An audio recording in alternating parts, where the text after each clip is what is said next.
परम सत्कारयोग उपस्थित साध संगत जी, सब अपनी अपनी रसना ਨੂੰ पवित्र करिए। ਗੱਜ के आखिए ਧੰਨ श्री सतगुरु जगजीत ਸਿੰਘ जी। हाजरा हजूर सतगुरु ਨੂੰ याद करिए। सब ਗੱਜ के आखिए ਧੰਨ श्री सतगुरु उदय ਸਿੰਘ जी। साध संगत जी, आप जी ਹੁਣ ਸੰਤਾ ਸਿੰਘ ਤੋਂ सतगुरु जगजीत ਸਿੰਘ ਦੇ ਹੁਕਮ सुन के हटे हो। बहुत सोहना वो बोलिया, उन्हें बड़े वधिया तरीके नाल समझाया किस तरह के साडे आसन ने, साडी माला किन्नी उत्तम है। ये बख्शिश सतगुरु राम सिंह जी ने सानू कीती, ये दात उन्होंने बख्शी। साध संगत जी, सानू सिंपल रहना सिखाया सच पातशाह जी ने। ये वस्त्रां दी काट, ये कशहरे दी काट सतगुरु राम सिंह जी ने दिती। आप कट के सी के दर्जी नूं सिखाया सी। सतगुरु जगजीत सिंह जी बड़ा जोर ला के इस मर्यादा नूं दृढ़ करा के रखिया। सतगुरु प्रताप सिंह जी तो इत्थों तक वचन कर दिता सी, सिखां ने आन के अर्ज की, जे आप जी की रजा होवे ते सिੱਖੀ ਦੇ ਵਿੱਚ ਮਰਜ਼ਾਦਾ ਦੇ ਵਿੱਚ ਥੋੜ੍ਹੀ ਜਿਹੀਆਂ ਢਿੱਲ ਦੇ ਦਿੱਤੀ ਜਾਵੇ, ਜਿਹਦੇ ਨਾਲ ਸੰਗਤ ਸਾਡੀ ਹੋਰ ਵੱਧ ਜਾਵੇਗੀ। ਸੱਚ ਪਾਤਸ਼ਾਹ ਜੀ ਬਚਨ ਕੀਤਾ, ਇਹ ਮਰਜ਼ਾਦਾ ਇਸੇ ਤਰ੍ਹਾਂ ਹੀ ਰਹੇਗੀ। ਪ੍ਰਤਾਪ ਸਿੰਘ ਆਪਣਾ ਗੜਵਾ ਆਪ ਚੁੱਕ ਲਏਗਾ। ਜੇ ਮੇਰੇ ਨਾਲ ਕੋਈ ਵੀ ਨਹੀਂ ਤੁਰੇਗਾ, ਮੈਂ ਇਕੱਲਾ ਵੀ ਰਹਿ ਜਾਵਾਂਗਾ, ਮੈਂ ਤਾਂ ਵੀ ਠੀਕ ਹਾਂ। ਸਾਧ ਸੰਗਤ ਜੀ, ਸੱਚ ਪਾਤਸ਼ਾਹ ਜੀ ਕਿਰਪਾ ਕਰਨ, ਇਹ ਮਰਜ਼ਾਦਾ ਬਹੁਤ ਹੀ ਉੱਤਮ ਹੈ। ਇਹਦੇ ਗੁਣ ਅੱਜ ਸਾਨੂੰ ਪਤਾ ਲੱਗ ਰਹੇ ਨੇ। ਆ ਜਿਹੜਾ ਕਰੋਨਾ ਵਾਇਰਸ ਚੱਲ ਰਿਹਾ ਹੈ, ਇਹਦੇ ਵਿੱਚ ਤੁਸੀਂ ਦੇਖ ਲਓ, ਮੇਰੇ ਮਨ 'ਚ ਬੜਾ ਆ ਰਿਹਾ ਸੀ ਵੀ ਇਹ 100 ਸਾਲਾ ਸਤਿਗੁਰੂ ਜਗਜੀਤ ਸਿੰਘ ਦਾ ਜਾ ਰਿਹਾ ਹੈ, ਉਹ ਮਨਾਉਣ ਲੱਗੇ ਆ 100 ਸਾਲਾ। ਅਤੇ ਕਿਹੜਾ ਕਾਰਜ ਕੀਤਾ ਜਾਵੇ ਜਿਹਦੇ ਨਾਲ ਸੱਚ ਪਾਤਸ਼ਾਹ ਦੇ ਹੁਕਮ ਮੰਨੇ ਜਾਣ, ਪ੍ਰਚਾਰ ਕੀਤਾ ਜਾਵੇ, ਦੱਸਿਆ ਜਾਵੇ ਸਾਰਿਆਂ ਨੂੰ। ਚਲੋ, ਇਹ ਬੜੀ ਇੱਕ ਭਿਆਨਕ ਬਿਮਾਰੀ ਹੈ, ਫੈਲ ਗਈ ਜਿਹੜੀ ਇਹ ਨਹੀਂ ਸੀ ਫੈਲਣੀ ਚਾਹੀਦੀ, ਪਰ ਇਹ ਵੀ ਰਜਾ ਆ ਉਸ ਸਤਿਗੁਰ ਦੀ, ਜਿਸ ਤਰ੍ਹਾਂ ਉਹਨੂੰ ਠੀਕ ਲੱਗਦਾ ਹੈ। ਪਰ ਇਸ ਬਿਮਾਰੀ ਵਿੱਚ ਜਿੰਨੇ ਵੀ ਬਚਨ ਦੇ ਹੱਲ ਦੱਸੇ ਜਾਂਦੇ ਨੇ WHO ਵੱਲੋਂ, ਉਹ ਸਾਰੇ ਹੀ ਸੱਚ ਪਾਤਸ਼ਾਹ ਦੇ ਹੁਕਮਾਂ 'ਤੇ ਚੱਲਦੇ ਨੇ। ਅਸੀਂ ਹੱਥ ਨਹੀਂ ਮਿਲਾਉਣਾ ਕਿਸੇ ਨੂੰ, ਦੂਰ ਰਹਿਣਾ ਇੱਕ ਦੂਜੇ ਤੋਂ, ਕਿੰਨਾ ਪਰਹੇਜ਼ ਰੱਖਦੇ ਪਏ ਹਾਂ। ਬਾਜ਼ਾਰ ਦਾ ਨਾ ਖਾਓ। ਅੱਜ ਜਿਹੜੀਆਂ ਕੰਪਨੀਆਂ ਬਿਜ਼ਨਸ ਕਰਦੀਆਂ ਨੇ ਬਾਜ਼ਾਰ ਦਾ, ਕਿੰਨਾ ਵੱਡਾ ਉਹਨਾਂ ਨੂੰ ਲਾਸ ਹੋ ਰਿਹਾ ਹੈ। ਕਈ ਬੈਂਕਰਪਸੀ ਫਾਈਲ ਕਰ ਰਹੇ ਨੇ। ਦਿਵਾਲੀਏ ਨਿਕਲ ਗਏ ਲੋਕਾਂ ਦੇ, ਵੱਡੀਆਂ ਕੰਪਨੀਆਂ ਦੇ। ਉਹਦਾ ਕਾਰਨ ਸਿਰਫ ਇਹੀ ਹੈ ਕਿ ਸੱਚ ਪਾਤਸ਼ਾਹ ਹੁਕਮ ਕੀਤਾ ਸੀ ਨਾ, ਬਾਜ਼ਾਰ ਦਾ ਨਾ ਖਾਇਆ ਕਰੋ। ਮੈਂ ਸੋਚਦਾ ਵੀ ਅੱਜ ਸਾਰਾ ਸਮਾਜ, ਸਾਰਾ ਹਿੰਦੁਸਤਾਨ ਨਹੀਂ ਕਹਿੰਦਾ, ਅਮਰੀਕਾ ਨਹੀਂ, ਪੂਰਾ ਦੇਸ਼, ਦੁਨੀਆ ਜਿਹੜੀ ਹੈ, ਉਹ ਸਾਰੇ ਉਹ ਹੁਕਮ ਮੰਨ ਰਹੇ ਨੇ। ਜਿਹੜੇ ਡਾਕਟਰ ਨੇ ਨਾ, ਜਦੋਂ ਕਦੀ ਤੁਸੀਂ ਕਿਸੇ ਡਾਕਟਰ ਨੂੰ ਤਿਆਰ ਹੁੰਦਿਆਂ ਨੂੰ ਵੇਖੋ, ਜਿਹੜਾ ਹਾਰਟ ਦਾ ਪੇਸ਼ੈਂਟ ਆਪਰੇਸ਼ਨ ਕਰਨ ਜਾ ਰਿਹਾ ਆਪਰੇਸ਼ਨ ਥੀਏਟਰ ਵਿੱਚ, ਉਸ ਡਾਕਟਰ ਨੂੰ ਵੇਖੋ, ਉਹ ਕਿੰਨਾ ਧਿਆਨ ਰੱਖਦੇ ਨੇ। ਉਹ ਸਾਰੇ ਕੱਪੜੇ ਆਪਣੇ ਆਪ ਨਹੀਂ ਪਾ ਸਕਦਾ, ਉਹਨੂੰ ਨਾਲ ਉਹਦਾ ਕੋ ਡਾਕਟਰ ਹੋਏਗਾ ਜਾਂ ਉਹਦੇ ਨਾਲ ਅਸਿਸਟੈਂਟ ਹੋਣਗੇ ਜਿਹੜੇ ਉਹਨੂੰ ਤਿਆਰ ਕਰਦੇ ਨੇ। ਉਸ ਤੋਂ ਬਾਅਦ ਜਾ ਕੇ ਉਹ ਇਲਾਜ ਕਰਦੇ ਨੇ ਵੀ ਕਿਸੇ ਤਰੀਕੇ ਬਾਹਰੋਂ ਵਾਇਰਸ ਨਾ ਆ ਜਾਵੇ, ਕਿੰਨਾ ਧਿਆਨ ਰੱਖਦੇ ਨੇ। ਇਸੇ ਤਰ੍ਹਾਂ ਦਾ ਹੀ ਮਰਜ਼ਾਦਾ ਜਿਹੜੀ ਹੈ ਸਾਡੀ, ਉਹ ਵੀ ਇਸੇ ਕਰਕੇ ਹੀ ਹੈ ਕਿ ਜਿਹੜੇ ਬਾਹਰਲੇ ਵਾਇਰਸ ਨੇ ਦੁਨੀਆ ਦੇ, ਉਹ ਸਾਡੇ ਮਰਜ਼ਾਦਾ ਵਿੱਚ, ਸਾਡੀ ਸਿੱਖੀ ਵਿੱਚ ਆਣ ਕੇ ਉਹ ਸਾਡੇ 'ਤੇ ਅਟੈਕ ਨਾ ਕਰਨ, ਅਸੀਂ ਆਪਣੀ ਮਰਜ਼ਾਦਾ ਤੋਂ ਥੱਲੇ ਨਾ ਡਿੱਗ ਜਾਈਏ। ਇਹ ਮਰਜ਼ਾਦਾ ਉਸੇ ਤਰ੍ਹਾਂ ਹੀ ਜ਼ਰੂਰੀ ਹੈ, ਕਿਉਂਕਿ ਜਿਹੜੇ ਡਾਕਟਰ ਨੇ ਉਹਨਾਂ ਨੂੰ ਉਹ ਦਿਸਦਾ ਆ, ਆਪਰੇਸ਼ਨ ਕਰਦੇ ਨੇ, ਉਹਦੇ ਵਿੱਚ ਉਹਨਾਂ ਨੂੰ ਪਤਾ ਲੱਗ ਗਿਆ ਕਿ ਇਹ ਪ੍ਰੋਬਲਮ ਆ ਗਈ, ਕਿ ਅਸੀਂ ਜਿਹੜੇ ਆਪਣੇ ਟੂਲ ਨੇ ਡਾਕਟਰਾਂ ਦੇ, ਉਹ ਕਿੰਨਾ ਬੋਆਇਲ ਕਰਦੇ ਨੇ ਉਹਨਾਂ ਨੂੰ, ਉਸ ਤੋਂ ਬਾਅਦ ਤੁਹਾਡੇ ਵਾਸਤੇ ਲੈ ਕੇ ਆਉਂਦੇ ਨੇ ਰੀਯੂਜ਼ ਕਰਨਾ। ਵੈਸੇ ਤਾਂ ਕੋਸ਼ਿਸ਼ ਕਰਦੇ ਰੀਯੂਜ਼ ਨਾ ਕੀਤੇ ਜਾਣ। ਇਹ ਸਾਰੇ ਉਹਨਾਂ ਦੇ ਆਪਣੇ ਤਰੀਕੇ ਨੇ, ਕਿਸ ਤਰ੍ਹਾਂ ਅਸੀਂ ਮਰੀਜ਼ ਨੂੰ ਠੀਕ ਕਰਨਾ ਹੈ। ਪਰ ਜਿਹੜਾ ਮਨ ਨੂੰ ਠੀਕ ਕਰਨਾ ਹੈ, ਉਹਦਾ ਜਿਹੜਾ ਤਰੀਕਾ ਆ, ਉਹ ਸਿਰਫ ਸਤਿਗੁਰ ਦੱਸ ਸਕਦਾ ਸਾਨੂੰ, ਡਾਕਟਰਾਂ ਕੋਲ ਨਹੀਂ ਹੈਗਾ। ਕਿਉਂਕਿ ਮਨ ਜਿਹੜਾ ਹੈ, ਇਹਨੂੰ ਠੀਕ ਕਰਨ ਦਾ ਸਾਧਨ ਜਿਹੜਾ ਹੈ, ਡਾਕਟਰਾਂ ਕੋਲ ਮਸ਼ੀਨਾਂ ਨਹੀਂ ਹੈਗੀਆਂ, ਉਹ ਕਿਵੇਂ ਦੇਖ ਲੈਣਗੇ। ਇਹ ਮਰਜ਼ਾਦਾ ਉਸ ਮਨ ਨੂੰ ਠੀਕ ਕਰਨ ਵਾਸਤੇ ਬਣਾਈ ਹੈ। ਸੱਚ ਪਾਤਸ਼ਾਹ ਜੀ, ਮੈਂ ਵੀ ਕੋਸ਼ਿਸ਼ ਕਰਾਂਗਾ, ਮੈਨੂੰ ਪ੍ਰਧਾਨ ਜੀ ਵੀ ਆਖਿਆ ਸੀ, ਇੱਕ ਤੋਂ ਸਰੀਰਾਂ ਨੇ ਆਖਿਆ ਸੀ ਮਰਜ਼ਾਦਾ ਬਾਰੇ ਕੁਝ ਦੱਸਿਆ ਜਾਵੇ। ਸਾਧ ਸੰਗਤ ਜੀ, ਮਰਜ਼ਾਦਾ ਬਾਰੇ ਮੈਂ ਸਭ ਤੋਂ ਪਹਿਲਾਂ ਇੱਕ ਗੱਲ ਦੱਸ ਦੇਵਾਂ ਕਿ ਸ਼ਹੀਦ ਬਿਸ਼ਨ ਸਿੰਘ ਸਕੂਲ ਦੇ ਪ੍ਰਿੰਸੀਪਲ ਬੀਬੀ ਬੇਅੰਤ ਕੌਰ ਜੀ ਸਨ। ਉਹਨਾਂ ਨੇ ਕਿਤਾਬ ਲਿਖੀ ਸੀ ਮਰਜ਼ਾਦਾ ਬਾਰੇ। ਉਹ ਕਿਤਾਬ ਲੈ ਕੇ ਆਏ ਸਤਿਗੁਰੂ ਜਗਜੀਤ ਸਿੰਘ ਜੀ ਕੋਲ ਵੀ ਆ ਮੈਂ ਡਰਾਫਟ ਲਿਖਿਆ ਹੈ, ਜੇ ਆਪ ਜੀ ਦੀ ਰਜਾ ਹੋਵੇ ਤਾਂ ਇਹਨੂੰ ਪ੍ਰਿੰਟ ਕਰ ਲਿਆ ਜਾਵੇ। ਸੱਚ ਪਾਤਸ਼ਾਹ ਜੀ ਹੁਕਮ ਕੀਤਾ ਕਿ ਮਰਜ਼ਾਦਾ ਨਹੀਂ ਲਿਖਣੀ। ਹਾਲਾਂਕਿ ਜਿਹੜੀ ਮਰਜ਼ਾਦਾ ਸਾਨੂੰ ਸਤਿਗੁਰੂ ਰਾਮ ਸਿੰਘ ਜੀ ਪ੍ਰਦੇਸ਼ 'ਚੋਂ ਲਿਖ ਕੇ ਭੇਜੀ ਹੈ, ਸਿਰਫ ਉਹੀ ਮਰਜ਼ਾਦਾ ਸਾਡੇ ਕੋਲ ਹੈ। ਉਸ ਤੋਂ ਬਾਅਦ ਮਰਜ਼ਾਦਾ ਲਿਖਣ ਦਾ ਹੁਕਮ ਨਹੀਂ ਹੋਇਆ। ਇੱਕ ਦਿਨ ਸੰਤ ਤਰਸੇਮ ਸਿੰਘ ਜੀ ਸੱਚ ਪਾਤਸ਼ਾਹ ਜੀ ਦੇ ਸੈਕਟਰੀ ਰਹਿ ਚੁੱਕੇ, ਕਿੰਨੇ ਸਾਲ ਹਜ਼ੂਰੀ ਵਿੱਚ ਰਹੇ, ਉਹਨਾਂ ਨੇ ਵੀ ਇੱਕ ਦਿਨ ਕਿਤਾਬ ਲਿਖੀ ਕਿ ਜੇ ਆਗਿਆ ਹੋਵੇ ਤੇ ਕਈ ਸਰੀਰ ਮੰਗਦੇ ਨੇ, ਸੋਚਦੇ ਨੇ ਕਿ ਮਰਜ਼ਾਦਾ ਪੜ੍ਹ ਲਈ ਜਾਵੇ, ਪਤਾ ਲੱਗ ਜਾ ਕਰੇ। ਸੱਚ ਪਾਤਸ਼ਾਹ ਜੀ ਮਨਾ ਕਰ ਦਿੱਤਾ ਕਿ ਮਰਜ਼ਾਦਾ ਨਹੀਂ ਲਿਖਣੀ। ਉਹਦਾ ਕਾਰਨ ਸਿਰਫ ਇਹ ਹੈ ਕਿ ਜਦੋਂ ਸਤਿਗੁਰੂ ਰਾਮ ਸਿੰਘ ਜੀ ਦਾ ਸਮਾਂ ਸੀ, ਉਹਦੇ ਨਾਲੋਂ ਮਰਜ਼ਾਦਾ ਬਦਲੀ ਗਈ ਸਤਿਗੁਰੂ ਹਰੀ ਸਿੰਘ ਜੀ ਵੇਲੇ।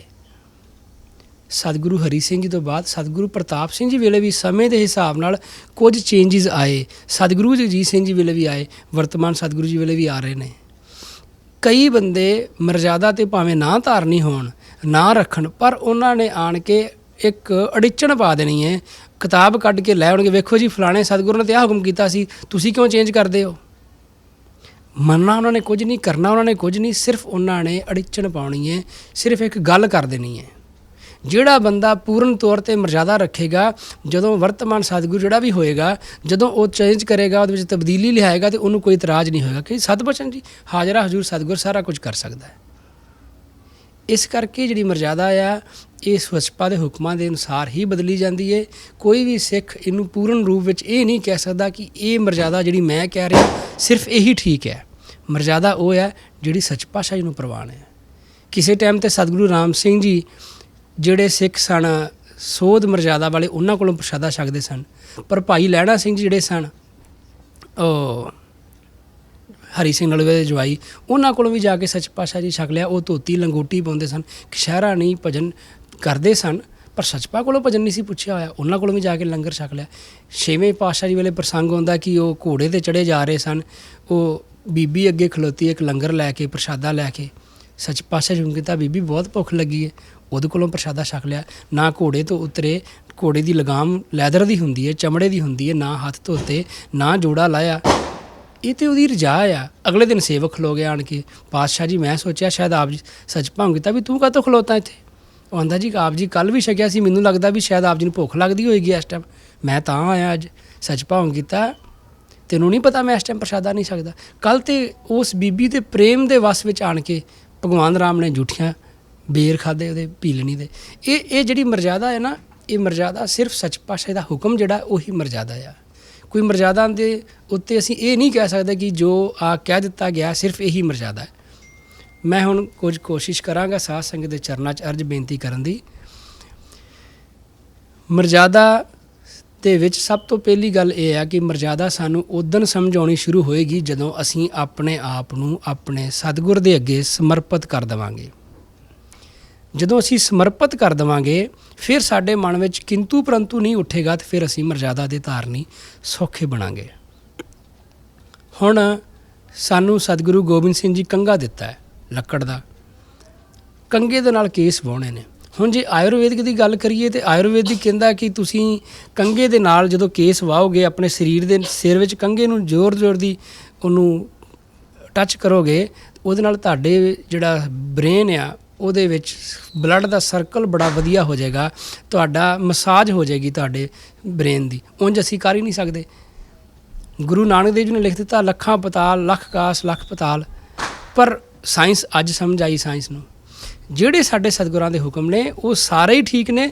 ਸਾਇੰਸ ਉਹਨੂੰ ਅੱਜ ਲੱਭ ਲਵੇ ਤਾਂ ਚੰਗੀ ਗੱਲ, ਹੋ ਸਕਦਾ ਸਾਇੰਸ ਸ਼ਾਇਦ ਲੱਭ ਵੀ ਨਾ ਸਕੇ ਕਈ ਹੁਕਮਾਂ ਨੂੰ, ਪਰ ਇਹ ਨਹੀਂ ਕਦੀ ਸੋਚਣਾ ਕਿ ਜਿਹੜੀ ਗੱਲ ਦਾ ਸਾਇੰਸ ਵਿੱਚ ਸਾਨੂੰ ਪ੍ਰੋਪਰ ਤਰੀਕੇ ਨਾਲ ਜਵਾਬ ਮਿਲ ਗਿਆ, ਉਹਦੇ ਬਚਨ ਮੰਨ ਲਿਆ, ਜਿਹਦਾ ਨਾ ਮਿਲਿਆ ਉਹ ਬਚਨ ਨਾ ਮੰਨਿਆ। ਇਸ ਤਰ੍ਹਾਂ ਨਹੀਂ, ਜਿਹੜਾ ਵੀ ਬਚਨ ਮੰਨਣਾ ਹੈ ਉਹ ਹੁਕਮ ਕਰਕੇ ਮੰਨਣਾ ਹੈ। ਸੱਚ ਪਾਤਸ਼ਾਹ ਜੀ ਦੇ ਉਪਦੇਸ਼ ਵਿੱਚ ਆਉਂਦਾ ਹੈ ਕਿ ਇੱਕ ਸਿੱਖ ਨੂੰ ਹੁਕਮ ਕੀਤਾ ਕਿ ਤੂੰ ਸ਼ਰਾਬ ਨਾ ਪੀ। ਉਹਨੇ ਸ਼ਰਾਬ ਨਹੀਂ ਛੱਡੀ, ਥੋੜ੍ਹੇ ਚਿਰ ਬਾਅਦ ਬਿਮਾਰ ਹੋ ਗਿਆ। ਡਾਕਟਰ ਨੇ ਆਖਿਆ ਕਿ ਜੇ ਤੂੰ ਸ਼ਰਾਬ ਨਾ ਛੱਡੇਗਾ ਤਾਂ ਮਰ ਜਾਏਗਾ। ਫਿਰ ਸ਼ਰਾਬ ਛੱਡਤੀ। ਫਿਰ ਉਹ ਸਿੱਖ ਆਖਿਆ ਜੀ ਵੇਖੋ ਜੀ ਮੈਨੂੰ ਤਾਂ ਹੁਕਮ ਹੋਇਆ, ਮੈਂ ਹੁਕਮ ਮੰਨਿਆ। ਸੱਚ ਭਾਉਂਗੇ ਤੇ ਕਾਹਦਾ ਹੁਕਮ ਮੰਨਿਆ? ਤੂੰ ਤੇ ਡਾਕਟਰ ਦੇ ਆਖੇ ਮੰਨਿਆ, ਕਿ ਮੈਂ ਮਰ ਨਾ ਜਾਵਾਂ। ਇਹ ਮੌਤ ਦੇ ਡਰ ਤੋਂ ਮੰਨਿਆ, ਤੂੰ ਸਤਿਗੁਰ ਦਾ ਹੁਕਮ ਥੋੜ੍ਹੀ ਮੰਨਿਆ। ਇਸ ਕਰਕੇ ਸੱਚਪਾ ਹੁਕਮ ਕਰਦੇ ਨੇ ਕਿ ਜਦੋਂ ਤੁਸੀਂ ਕੁਝ ਇੱਦਾਂ ਦਾ ਗਲਤ ਖਾਣਾ ਪੀਣਾ, ਬਾਜ਼ਾਰ ਦਾ ਖਾਣਾ ਛੱਡਣਾ ਹੈ, ਸਤਿਗੁਰ ਦੇ ਹੁਕਮ ਨੂੰ ਮੁੱਖ ਰੱਖ ਕੇ ਛੱਡਣਾ ਹੈ, ਨਾ ਕਿ ਡਾਕਟਰਾਂ ਨੂੰ, ਨਾ ਕਿ ਤੁਸੀਂ ਰੈਸਟੋਰੈਂਟ 'ਤੇ ਜਾ ਕੇ ਕਿਚਨ ਵੇਖ ਲਈ ਕਿ ਉਹ ਰੈਸਟੋਰੈਂਟ ਦੀ ਕਿਚਨ ਬਹੁਤ ਮਾੜੀ ਹੈ, ਅੱਜ ਤੋਂ ਬਾਅਦ ਮੈਂ ਨਹੀਂ ਖਾਣਾ ਇੱਥੇ, ਜਾਂ ਉੱਥੇ ਕੋਈ ਪਰਹੇਜ਼ ਨਹੀਂ ਕੀਤਾ ਜਾਂਦਾ, ਉੱਥੇ ਮੱਖੀਆਂ ਕੀੜੀਆਂ ਜੋ ਵੀ ਉਹਨਾਂ ਦਾ ਹਿਸਾਬ ਕਿਤਾਬ ਹੋਏਗਾ ਕਈ ਥਾਵਾਂ 'ਤੇ ਇਸ ਤਰ੍ਹਾਂ ਹੁੰਦਾ ਹੈ।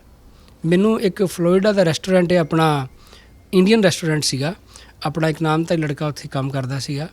ਉਹਨੇ ਮੈਨੂੰ ਦੱਸਿਆ, ਕਹਿੰਦਾ ਮੈਂ ਜੌਬ ਕਰਦਾ ਸੀ ਉਹਦੇ ਵਿੱਚ, ਅਤੇ ਜਿਹੜੀ ਸਾਡੀ ਰੈਸਟੋਰੈਂਟ ਦੀ ਮਾਲਕਣ ਸੀ ਉਹਨੇ ਕਈ ਵਾਰ ਕੀ ਕਰਨਾ ਕਿ ਜਦੋਂ ਕਹਿੰਦਾ ਕਿ ਜਿਹੜੇ ਚੌਲ ਬਣਾਏ ਹੁੰਦੇ, ਫਰਾਈਡ ਰਾਈਸ ਬਣਾਏ ਹੁੰਦੇ ਸੀਗੇ ਜਾਂ ਜੋ ਵੀ, ਅਤੇ ਜਦੋਂ ਉਹਨਾਂ ਨੇ ਉਹ ਜਿਹੜੇ ਚੌਲ ਲੋਕਾਂ ਦੇ ਜੂਠੇ ਵੱਜ ਜਾਂਦੇ ਸੀ ਭਾਂਡਿਆਂ ਵਿੱਚ, ਉਹ ਕਹਿੰਦੇ ਮਾਲਕਣ ਸਾਡੀ ਐਸੀ ਸੁਭਾਅ ਦੀ ਸੀ ਕਿ ਉਹਨੇ ਉਹ ਜੂਠੇ ਚੌਲ ਚੁੱਕ ਕੇ ਜਿੱਥੇ ਸਾਰਿਆਂ ਦੇ ਵੱਡੇ ਭਾਂਡੇ ਵਿੱਚ ਚੌਲ ਰੱਖੇ ਹੁੰਦੇ ਸੀ ਉਹਦੇ ਵਿੱਚ ਜਾ ਕੇ ਸੁੱਟ ਦੇਣੇ, ਭਾਵੇਂ ਥੋੜ੍ਹੇ ਜਿਹੇ ਹੋਣ, ਉਹ ਗਾਰਬੇਜ ਨਹੀਂ ਸੀ ਕਰਦੀ।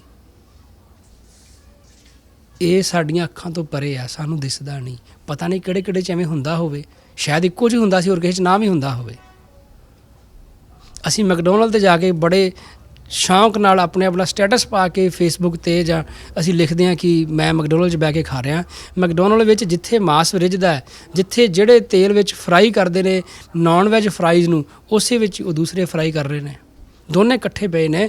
ਉਹ ਜਿਹੜੇ ਉਹਨਾਂ ਦੇ ਕੰਮ ਕਰਨ ਵਾਲੇ ਵਰਕਰ ਨੇ ਉਹ ਕੋਈ ਸਾਡੇ ਵਾਸਤੇ ਸੋਧ ਦੀ ਕੜਛੀ ਨਹੀਂ ਲਾਉਂਦੇ। ਸਤਿਗੁਰੂ ਪ੍ਰਤਾਪ ਸਿੰਘ ਦੇ ਉਦੇਸ਼ ਵਿੱਚ ਆਉਂਦਾ ਹੈ ਕਿ ਉਹ ਤੁਹਾਡੇ ਵਾਸਤੇ ਉਹਨਾਂ ਨੇ ਕੋਈ ਸੋਧ ਦੀ ਕੜਛੀ ਨਹੀਂ ਰੱਖੀ, ਉਹ ਉਹਨਾਂ ਕੜਛੀਆਂ ਨਾਲ ਹੀ ਸਾਰੇ ਪਾਸੇ ਪਾਉਂਦੇ ਨੇ, ਵਰਤਾਉਂਦੇ ਨੇ, ਉਹ ਸਾਰਾ ਮਿਕਸ ਅਪ ਹੈ ਉੱਥੇ। ਮੈਂ ਪਿੱਛੇ ਜਿਹੇ ਅਰਜ਼ ਕੀਤੀ ਸੀ ਥੋੜ੍ਹੇ ਦਿਨ ਪਹਿਲਾਂ, ਇੱਕ ਗਰੁੱਪ ਵਿੱਚ ਵੀਡੀਓ ਵੀ ਸ਼ੇਅਰ ਕੀਤੀ ਸੀ ਬਾਅਦ ਵਿੱਚ ਕਿਸੇ ਸਰੀਰ ਨੇ, ਕਿ ਹੁਣ ਟੈਸਟ ਕਰਨ ਲੱਗੇ ਨੇ। ਹੁਣ ਜਾਪਾਨੀਆਂ ਨੇ ਇਹ ਕੀਤਾ ਸੀਗਾ, 4-5 ਬੰਦੇ ਬਿਠਾ ਕੇ ਅਤੇ ਉਹਨਾਂ ਦੇ ਹੱਥਾਂ 'ਤੇ, ਇੱਕ ਬੰਦੇ ਦੇ ਹੱਥ 'ਤੇ ਉਹਨਾਂ ਨੇ ਇੱਕ ਕੈਮੀਕਲ ਲਾ ਦਿੱਤਾ, ਪੇਂਟ ਲਾ ਦਿੱਤਾ ਜਿਹੜਾ ਇਨਵਿਜ਼ੀਬਲ ਸੀ, ਦਿਸਦਾ ਨਹੀਂ ਸੀ। ਅਤੇ ਉਹ ਕਹਿੰਦੇ ਜੀ ਹੁਣ ਤੁਸੀਂ ਖਾਣਾ ਖਾਓ। ਅੱਧੇ ਘੰਟੇ ਬਾਅਦ ਉਹਨਾਂ ਨੇ ਸਾਰਿਆਂ ਨੂੰ ਬੰਦ ਕਰ ਦਿੱਤਾ, ਜਿਸ ਤਰ੍ਹਾਂ ਬਫੇ ਖਾਂਦੇ ਨੇ, ਆਪਣੇ ਆਪ ਸੈਲਫ ਸਰਵਿਸ ਸੀਗੀ। ਜਦੋਂ ਉਹ ਖਾਧਾ, ਕੀ ਦੇਖਦੇ ਨੇ ਕਿ ਉਹ ਜਿਹੜਾ ਪੇਂਟ ਉਹਦੇ ਇੱਕ ਹੱਥ 'ਤੇ ਬੰਦੇ ਨੂੰ ਲਾਇਆ ਸੀ, ਥੋੜ੍ਹੇ ਚਿਰ ਬਾਅਦ, ਅੱਧੇ ਘੰਟੇ ਬਾਅਦ ਉਹਨਾਂ ਨੇ ਬਲੂ ਲਾਈਟ ਲਾ ਕੇ ਜਗਾ ਕੇ ਦੇਖਿਆ, ਉਹ ਪੇਂਟ ਸਾਰਿਆਂ ਦੀਆਂ ਥਾਲੀਆਂ ਵਿੱਚ ਲੱਗਾ ਹੋਇਆ ਸੀ। ਅਸੀਂ ਕਿਸ ਤਰ੍ਹਾਂ ਕਹਿ ਸਕਦੇ ਹਾਂ ਵੀ ਅਸੀਂ ਫਲਾਣੇ ਰੈਸਟੋਰੈਂਟ ਜਾ ਕੇ ਖਾਧਾ, ਉਹ ਤਾਂ ਬੜਾ ਹੀ ਸਾਫ਼ ਸੁਥਰਾ ਆ। ਜਿੰਨਾ ਸਾਫ਼ ਸੁਥਰਾ ਸਾਡਾ ਘਰ ਆ, ਇੱਦੋਂ ਸਾਫ਼ ਸੁਥਰਾ ਕੁਝ ਵੀ ਨਹੀਂ। ਜਿੰਨਾ ਧਿਆਨ ਅਸੀਂ ਰੱਖ ਸਕਦੇ ਹਾਂ, ਇੰਨਾ ਧਿਆਨ ਸਾਡੇ ਵਾਸਤੇ ਕੋਈ ਵੀ ਨਹੀਂ ਕਰੇਗਾ। ਉਹਨਾਂ ਨੇ ਬਿਜ਼ਨਸ ਕਰਨਾ, ਉਹਨਾਂ ਨੇ ਪੈਸੇ ਕਮਾਉਣੇ ਨੇ, ਉਹਦੇ ਵਾਸਤੇ ਉਹਨਾਂ ਨੇ ਪ੍ਰਚਾਰ ਇਸ ਤਰ੍ਹਾਂ ਦਾ ਕਰਨਾ ਹੈ, ਸਿਸਟਮ ਇਸ ਤਰ੍ਹਾਂ ਦਾ ਬਣਾਉਣਾ ਹੈ ਕਿ ਸਾਨੂੰ ਲੱਗੇ ਕਿ ਸ਼ਾਇਦ ਇਹ ਸਾਡੇ ਨਾਲੋਂ ਜ਼ਿਆਦਾ ਸਫਾਈ ਰੱਖਦੇ ਨੇ, ਪਰ ਸਾਡੇ ਘਰ ਨਾਲੋਂ ਵਧੀਆ ਕੋਈ ਵੀ ਸਫਾਈ ਨਹੀਂ ਰੱਖ ਸਕਦਾ। ਖੈਰ, ਸੱਚ ਪਾਤਸ਼ਾਹ ਜੀ ਕਿਰਪਾ ਕਰਨ। ਸਭ ਤੋਂ ਪਹਿਲਾਂ ਅਸੀਂ, ਜਿਵੇਂ ਸੰਤਾ ਸਿੰਘ ਨੇ ਵੀ ਦੱਸਿਆ, ਅਸੀਂ ਇਸ਼ਨਾਨ ਕਰਨਾ ਹੈ।